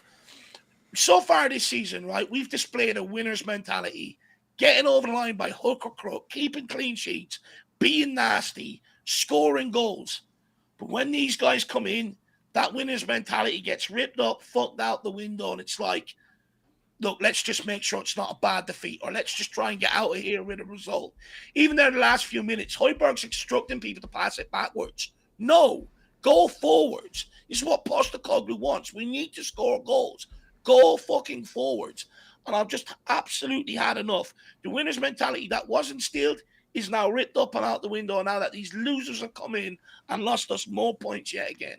It feels like a lot of the fire and the momentum has also sort of been drained out of the team right now. And that's also because of, I think, this performance today. They just look dead, really, in a lot of periods. Jerome saying, just heartbreaking, though, makeshift defense. I guess it was going to always be a makeshift defense, Jerome.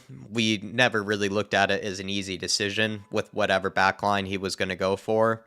And it was going to be probably trouble. It was going to be, they were going to have some sketchy moments, but it's hard to see them just sort of concede as well as just crumble in the exact same way we've seen them crumble in last year, the year before that, and seasons before that. That's what's a bit painful about it. I thought we were going to sort of be past that at this stage, Jerome, that we just didn't have to really watch the pair of those two sort of crumble at the end there. But like Dave and I have tried to bring up, really a lot of bad days at the office, though, from everybody. You really can't pin the whole performance on them. I think you can pin the last two goals pretty much sort of on them. I think in Dyer's case, he really did play a major part in both goals, gave away the ball towards the end there, didn't do anything to try to win it back, and gave up the space where Sarabia scored from. And then later, both him and Davies did not track that run from Lamina. They just let him through entirely. But the entire performance really was pretty dead. You even look at sort of the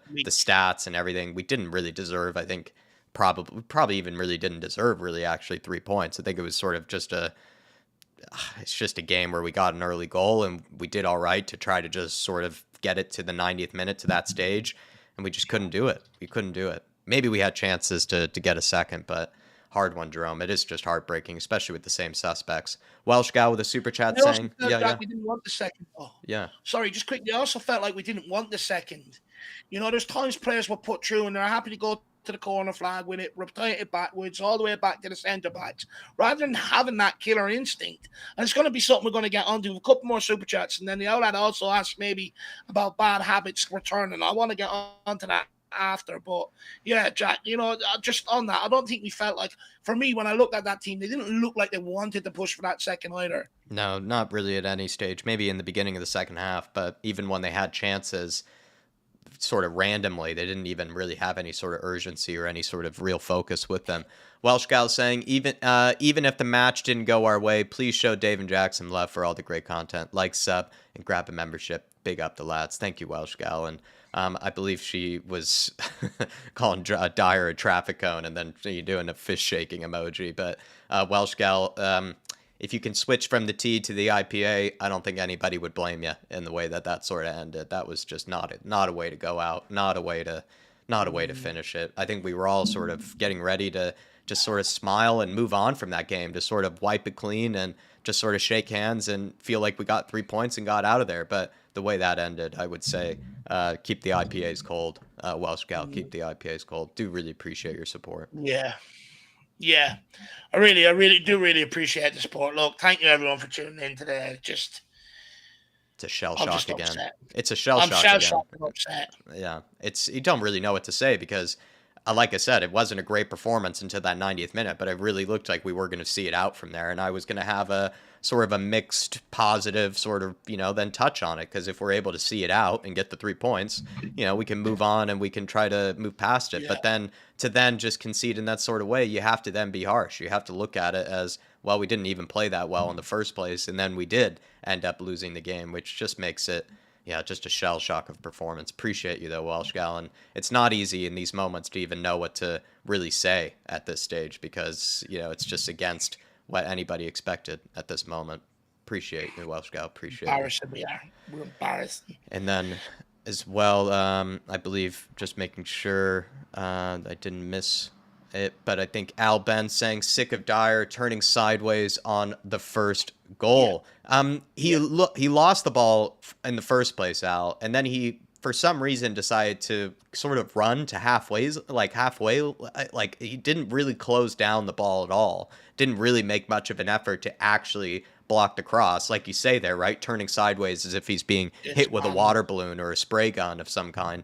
But I don't really get why he made that decision to then come out and sort of quarter close way. Like he didn't even really close down the ball. He just sort of ran halfway and then just turned his back and left just a whole acre of space behind for Sarabia to run in behind there. It's just, sometimes when I even am trying to explain what's going through Dyer's head, I can't. I really don't know what's going on through his head there. I just question him as a defender in general. Just an actual Premier League defender just doesn't do that. If they do decide to come out, they pretty much would just take out the player. They would do everything they could to block that cross. But the sort of casualness that he had about it and just the lack of knowledge or just the lack of wherewithal of what's going on behind him, it really is just... It's why he has the nickname Moonhead, really, from us. I think it was a Moonhead moment. Airhead, Nike Jordan, sign him up, new air product. He's absolutely space cadet. Look, what annoys me about it is, Jack, is, when you've got Romero, Van de Ven in them situations, how many times this season have we seen them go out there with aggression, with intent to go and win that ball? Dyer went out there with no intent whatsoever. And I'm sorry, but this is a guy on 80K a week, and he's just turning his back on the ball.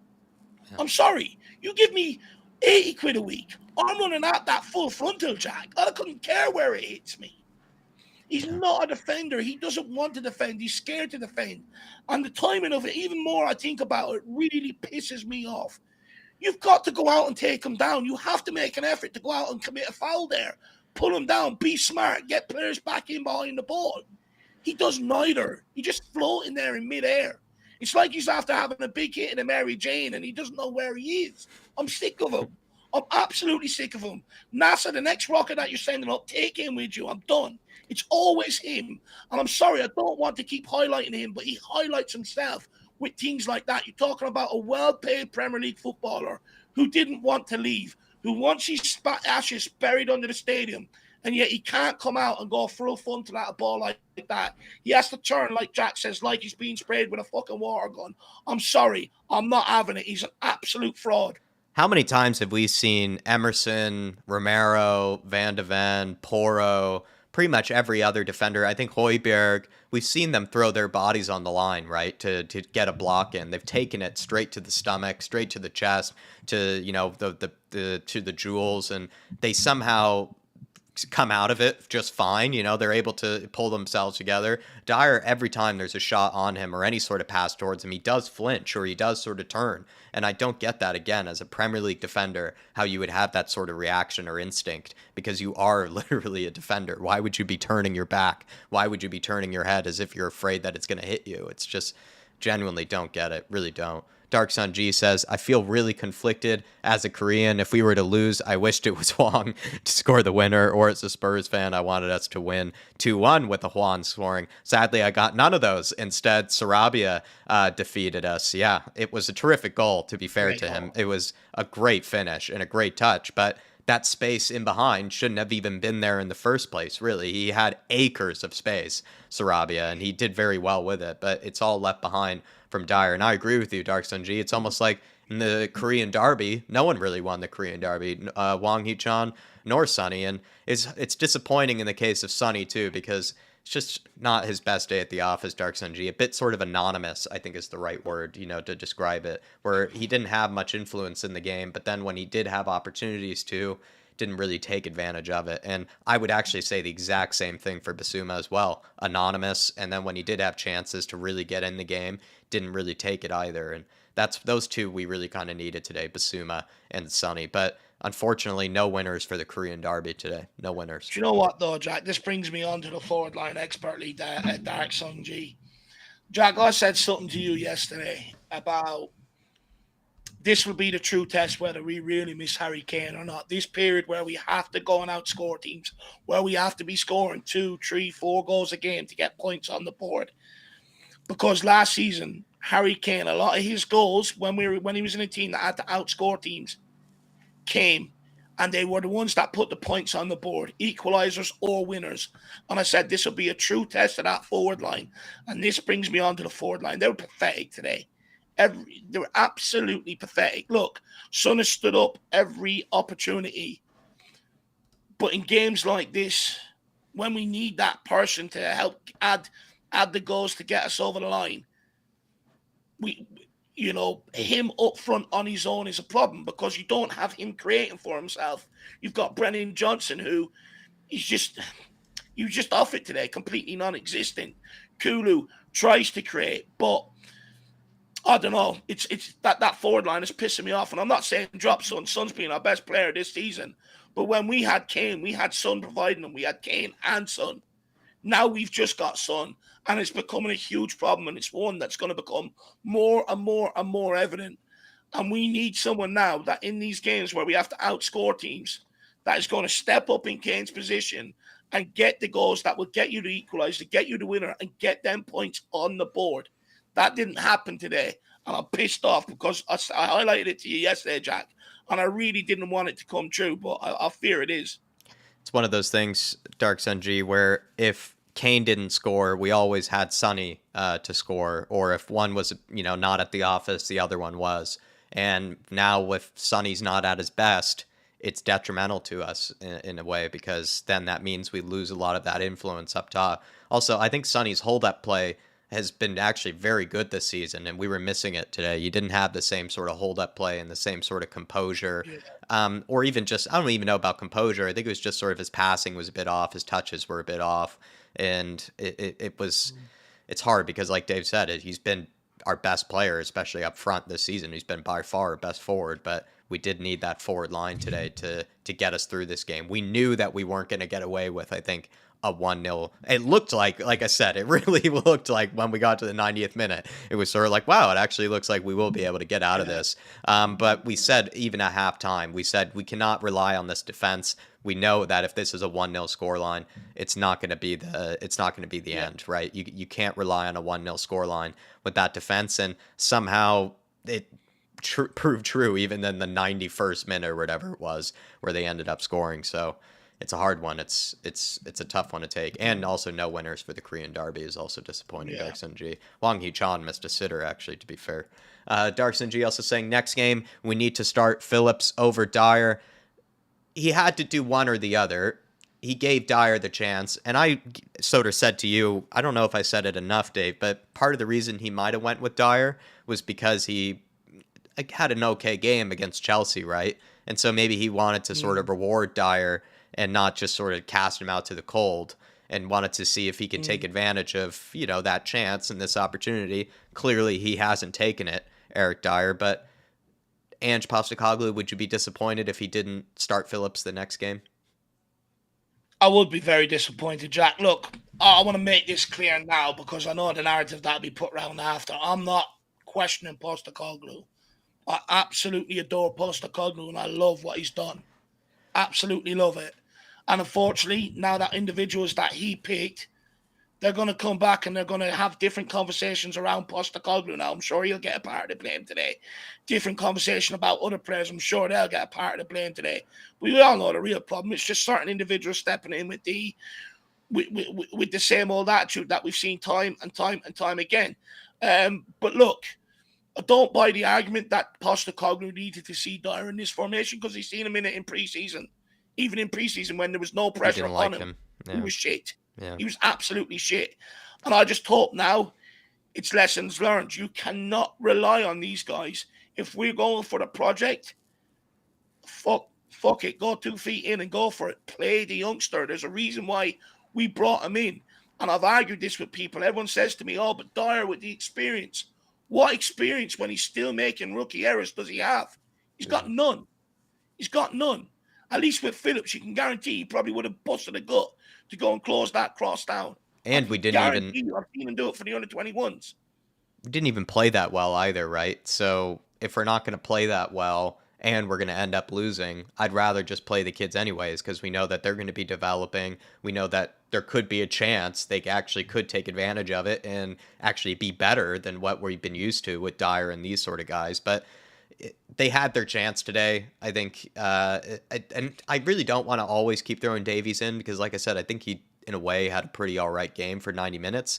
But there definitely needs to be a consideration more for Phillips the next game because we just know what we're going to get, I think, in with the pair of Dyer and Davies at the same time. And so might as well go with Phillips and know that he will develop from it, will benefit from it. We might even end up actually having better performances. Who's just, you can't deny it or you can't doubt it. But yeah, I would say we just rather go with something else because we don't know what we're going to get in the case of Phillips. Whereas with Dyer, we do know what we're going to get. And it's not fun to watch Spurs just end up losing in that sort of manner. I'd rather us just lose than with Phillips on the pitch. I really would. I would much rather it lose. I'd much rather lose that way, especially if we're gonna have a pretty shit performance. Let's be honest, a pretty dead performance. I'd rather it then just be with Phillips in the team than it be with Dyer in the team. I wouldn't be as upset. I've been campaigning for this for years. Even years ago when I seen the team weren't putting in performances. Okay, you don't want to be here, fuck off. Bring up the youngsters. At least they'll give you performances. At least they'll try. And if I'm sick of playing experienced players who keep fucking up, who keep doing the same thing, why not give them minutes to a youngster to develop? Give him the opportunity to prove that he's better than that guy. But for whatever reason, every manager that we've had does now more than ever before. There's no excuse for it because we do have a good crop of youngsters coming through. We have a very good crop. And now there's no excuse for it now more than ever. I'm sick of it. Hopefully now we've got the answers and he's out. But the reason why, do you know what? Davies, in retrospect, largely had a very good game. And even that one probably near the end. It's hard to argue he could have done better, right? But Dyer, like I said, this is a guy that wanted Well, to then stay. just put Phillips with Davies, right? This is what I was maybe trying to suggest towards the end. Like we found out, Dyer was given the chance because he had an all right game against Chelsea. But now we are sort of once again reminded of when you play Dyer and Davies, this sort of thing can happen. Let's just give Davies then another chance because he had an all right game and let Phillip, take advantage of this Yeah, chance. That's what I think we learned from this. I yeah. don't know if you and I or a lot of Spurs fans really learned much. I think we sort of expected this in some regard, or we were fearful of this happening. But we wanted to give Dyer and Davies their fair chance.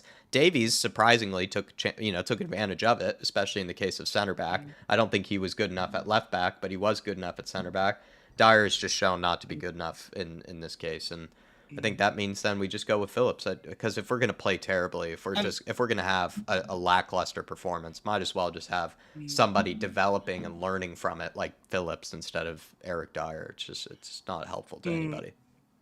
and and as well, I know there'd probably be an element where people go, oh, but look, Postecoglou's to blame. He picked them. Remember correctly, Postecoglou was more than happy for him to leave this summer. He asked for two centre backs. The fact that we didn't do it and the choices between Dyer and an 18-year-old kid ain't Postecoglou's fault. He's asked for what he's asked for. He was happy to let Dyer go. Dyer didn't want to go. Dyer ran to Levy. Oh, why am I in Ange's team? This, that, and the other. Let's not blame Postecoglou on this one. I get he made the decision. Hopefully he's learned from it and he doesn't make that again. But make no mistake about it. If that's what he's got to pick from, you can't blame the guy. You've either got to look upstairs or you've got to look at the player that refused to move. I kind of like even what Longy just randomly in the comments has just said because I'm just looking at it now. He's saying Davies actually tried today, whereas Dyer just took the piss, and I think that's Yeah, actually a fair good point. way to kind of say it. It's like Davies fair play to him for putting in a lot of effort in a lot of stages and did save us from conceding actually more. Whereas I just can't say the same with Dyer. And also too, just he doesn't give off that sort of desire that we're looking for either, that he really even wants to be in the team or even really wants to actually prove anybody wrong. He didn't look like that today. He didn't look like he even wanted to prove anybody wrong. Tyler saying we haven't bottled a match at all this season until Dyer and Davies are on pitch. Until all these guys are gone, they will continue to weigh us down. True in that we haven't actually seen Spurs concede in the last minute like that, and also for the most part we've actually had some pretty easy finishes, like when it could have been a little sketchy, when it could have been a little nervy. Spurs, to a degree, I think for the most part this season, have had more kind of professional finishes to a game where they did see out the rest of the game. Even if they weren't at their best for the whole 90 minutes, they were able to sort of finish strong, so to speak. And this game was an example of it. Like, it was just ropey throughout the match. And then when we do reach the 90th minute and we are just asking the team for a bit of composure, for a bit of class, just to finish it out, they can't do it, Tyler. They just can't. And it's probably not coincidental that this is the one game that we ended up bottling. And I don't even know. I felt like we were kind of handed that 1-0. If we were to finish that game 1-0, I think we would have been a little lucky.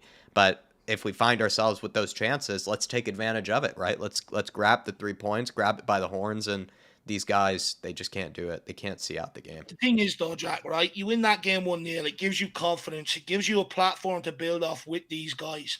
Now that we've lost that, guys, you have to rip up that scrapbook and restart again and find something different.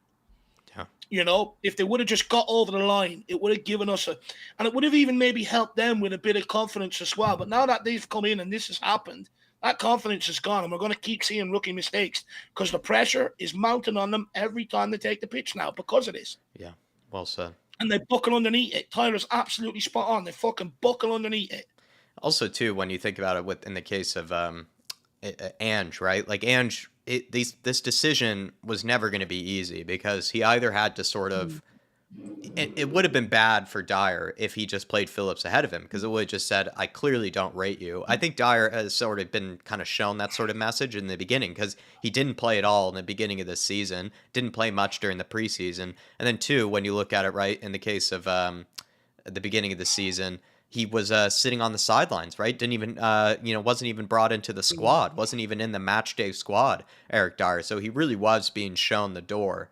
So I don't really blame Ange for sort of forced to either play a kid or a guy that he never really wanted in the first place. Like, he did clearly show he didn't actually want Dyer to stick around, and so he has to pick between Ashley Phillips and him. Like, it's not an easy decision. I think the next game hopefully will be an easier decision because he knows what he can get from Dyer and might know that he gets something different with Phillips. But I don't really envy Ange's position in that. I don't find that decision to be obvious to anybody, because what he wants is 3 points. Well, he wants also the result, and he probably thought that he could get the result, Tyler, with the. We also wanted two centre backs in the summer, which we didn't get. So, look, Jack, we've been down this road so many times, right? We can keep blaming the manager. We can keep going, oh, he has to take a proportion of the blame because he's a part of the team.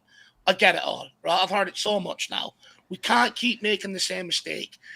What we can do is make sure that we force these guys out, some of these players that have been here under multiple managers, and when they step in, this fall-off happens. And I am sick to death of the manager having to take a proportion of the blame. I'm sick to death of the manager getting the blame for it. I'm absolutely fed up with it. Just pinpoint the problem and get it out of the squad. We've slowly done it. We pinpointed the problem in midfield at wings, turfed them out. You know, we've slowly done it. But let's keep pinpointing the problem. I said this to you the other day, Jack. If it doesn't go right, everyone will be looking at Ange Postecoglou. I'll have to take a proportion of blame. No. Let's just blame where the actual blame goes. Once a manager picks a player, because everyone was saying over the summer, well, the manager just has to speak to them nicely. He has to show a bit of faith. Okay, he picked them, showed faith in them. He let them down. Yeah. He let them down. I'm just sick to death of it. Just get rid of the problem players. It's not hard. It really isn't rocket science. Not everyone has to take a proportion of blame for absolutely everything. It's not rocket science. Just put the blame at the person's door. He either stands up and comes out and does better, or he fucks off out the club. It's simple. Big up to you, Tyler. And 17 months as well. Thank you, sir, for your service. 17 months as a fan show member, Big T. I'm sorry, man, that we have to continue to have these conversations that you've probably been having for nearly 17 months with us. But hopefully by January, we can start to push these guys out the door and just not have to see these sort of games ever again. But big up to you, Tyler. Appreciate your support, sir. Just quickly as well, I know a lot of people will question his selection in midfield, but we also have to remember Bentancur ain't fully fit yet. And if he would have rushed him back, everyone would have went ballistic if Bentancur picked up an injury. This is also true. Dark Sun G saying Vicario, Poro, Royale, Phillips, Udogi, Pop Matasar, Hoiberg, Bentancur, Johnson, Sun, and Hill against Villa. Bench, Dorrington, Sunsup Bell, Kulu, Felice, Lo Celso, Davies, Skip, and Donley. Please, he just wants Dyer out of the team entirely. Do you feel like, though, Dark Sun G, that maybe we can get away with Davies again at left-sided center back and, I don't know, maybe drop Royale to the bench? It feels like, or we could go Royale and Davies, but it's a tough one. Here's my problem with this chat, right? And Dark Sun G and everyone else out there, is we can't forget Davies is off the back of 2 atrocious starts. This is only his first good performance this season. Yeah. And it's credit to him today. And maybe that is because maybe he is more suited to a left-sided centre-back role now with him getting on in age rather than a left-back role. But it goes back to my point. Postecoglou could pick Ben Davies again next week off the back of a good performance today. And he could absolutely shit the bed like he's already done a couple of times this season. Yeah. The reality is, we're talking about consistency. We're talking about players that, you know, I've spoke about this. A lot of people would argue are good backup players. But this is when we need them to come to the fore and get us over the line. And they can't do it. They cannot do it. So as good as Davies was today, I'm still dubious over it because Postecoglou could pick him next week and you could see exactly what we've seen in the previous 2 games. This is true. And it's also kind of says a lot, Dark Sun G, too, that even so that you kind of want to just go to something new, right? You just want to go to Royale and Phillips. And let us know, everybody, as well in the comments. I wonder if a lot of people do to kind of just want to go to Emerson and Phillips instead. But also Dave makes a good point there, Dark Sun G, that when we have had praise sometimes for guys like Ben Davies, the moment that they get a bit of praise the following week, they just meet it up with an absolute stinker. And then sort of that consistency question comes into play. Brendan Johnson, I'd like to see probably again. I felt like he sort of faded in influence in the game, but he's gotten the goal and he's been able to bury the chances that Richie hasn't. And I would like to see a lot of representation of the youth for sure. Dark Sun G. Would also like to see Hill come on because I did think he actually had a lot of influence in this game. At least for me personally. I think you've left out Kulusevski, though. And I think you put him on the bench there. I wonder why, Dark Sun G. Maybe he just wants to see Hill or just wants to see something different. I thought Kulu was better than Johnson today. Although Johnson scored, I thought Kulu was more consistent. Just in terms of creativity? Just in terms of creativity, in terms of endeavour. Johnson scored his goal, but he really done that game? And it was Kulu that a great back heel to Pedro Porro for that cross that created that opportunity really as well. Look, I think Kulu and Johnson start the next game again, but I do think Kulu was better than Johnson. Dark Sun G, it's going to be tough to plan for the next game, knowing that you also have still so many suspensions, right? Basuma, too, is going to be out with suspension. Romero is still going to be out with suspension. It's going to be terrific to have Udogi back, but there's still so many absentees, still so many people that are going to be out. Well, right? Yeah, and also even Brendan Johnson was subbed off for Brian Hill. Maybe he had a bit of a knock or some sort of pull of some kind. So there's that to think about. I would like to see Hill being given more minutes. He looked positive actually when he was on. Right, he pressed a lot. Looked like he could offer something if he was given more chances. He didn't. He barely even was able to touch the ball really. But him and Gio actually I think showed a bit of fight when they came in, which was nice to see for sure. Do you know what? Credit to Gio, actually, Jack. I pulled him out beforehand and, look, rightly so, in my opinion. I haven't been impressed with the opportunity he has been given. But you know what? Today he actually came on and he showed he cared a little, so that was good to see. Gil, again, came on, good press and work and stuff like that. So would you play him in Madison's role? Came on. next game? Huh? Would you play him in Madison's role next game? Would you play him as a number 10 next game? Lo Who, Celso? Gil? Yeah, Lo Celso. No, Lo That's Celso. all. Do you know what? Maybe he's done it. Maybe you have to remember we've got no Basuma, right? So there's an opportunity there for him to step in. So yeah, maybe I would look at it. But again, if he turns to being a dickhead, get him out of the club again come January, because I'm Yeah. sick of these inconsistencies. But you know what, Jack? That brings me on to my father's point, where he's saying we keep making the same errors that we keep seeing in, year out. We get off to a great start. Everything's going rosy. For whatever reason, things go against us and we just have no answer to it. No answer whatsoever.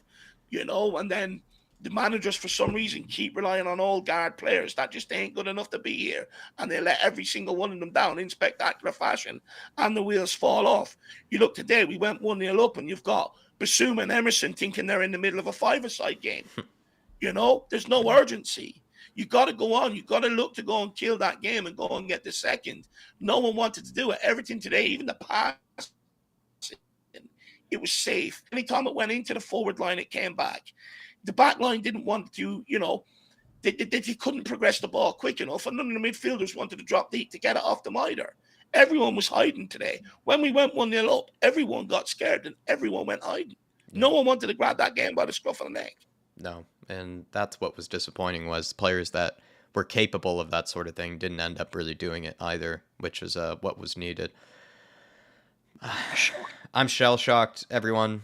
I sort of expected us to actually see that out once we got to the 90th minute. I was not convinced or at all really that pleased by the performance, but I really did think once we got to the 90th minute that my sort of feelings towards the game were going to be a little bit different. I was going to have a bit of a different sort of I guess full-time sort of kind of reflection. But the moment that happened, all of a sudden I'm rewired back into a lot of the old sort of conversations and back into a lot of the old things that we kind of used to say.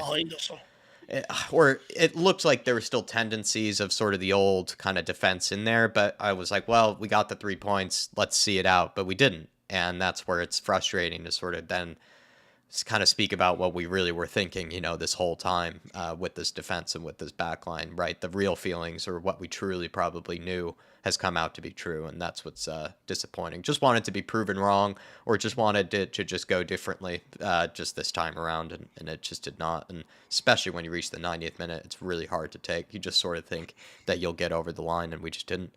But that's sort of really all I have to say. I'm just sort of shell-shocked, and I think I've tried to make the best sort of sense of it as I can, really. I'm just angry. I'm upset, Jack. Decisions that we didn't get right. And we had a great summer window, but not signing a Harry Kane replacement, not bringing in that extra centre-back. Now we're in a period where, in hindsight, it's coming back to haunt us.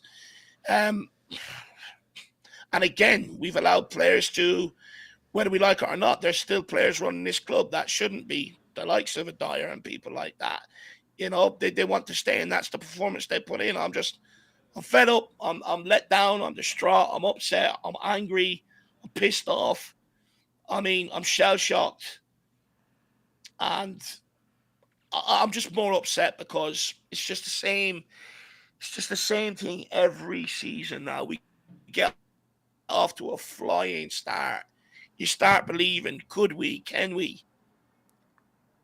And then it just goes spectacularly wrong. And the thing is, we've got harder games coming up. This was the easiest one out of the run.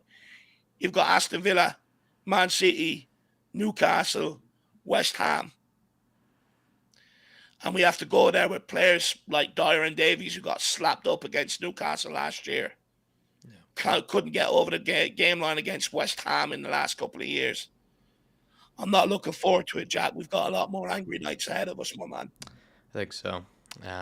Well, everyone, I think I might leave you there.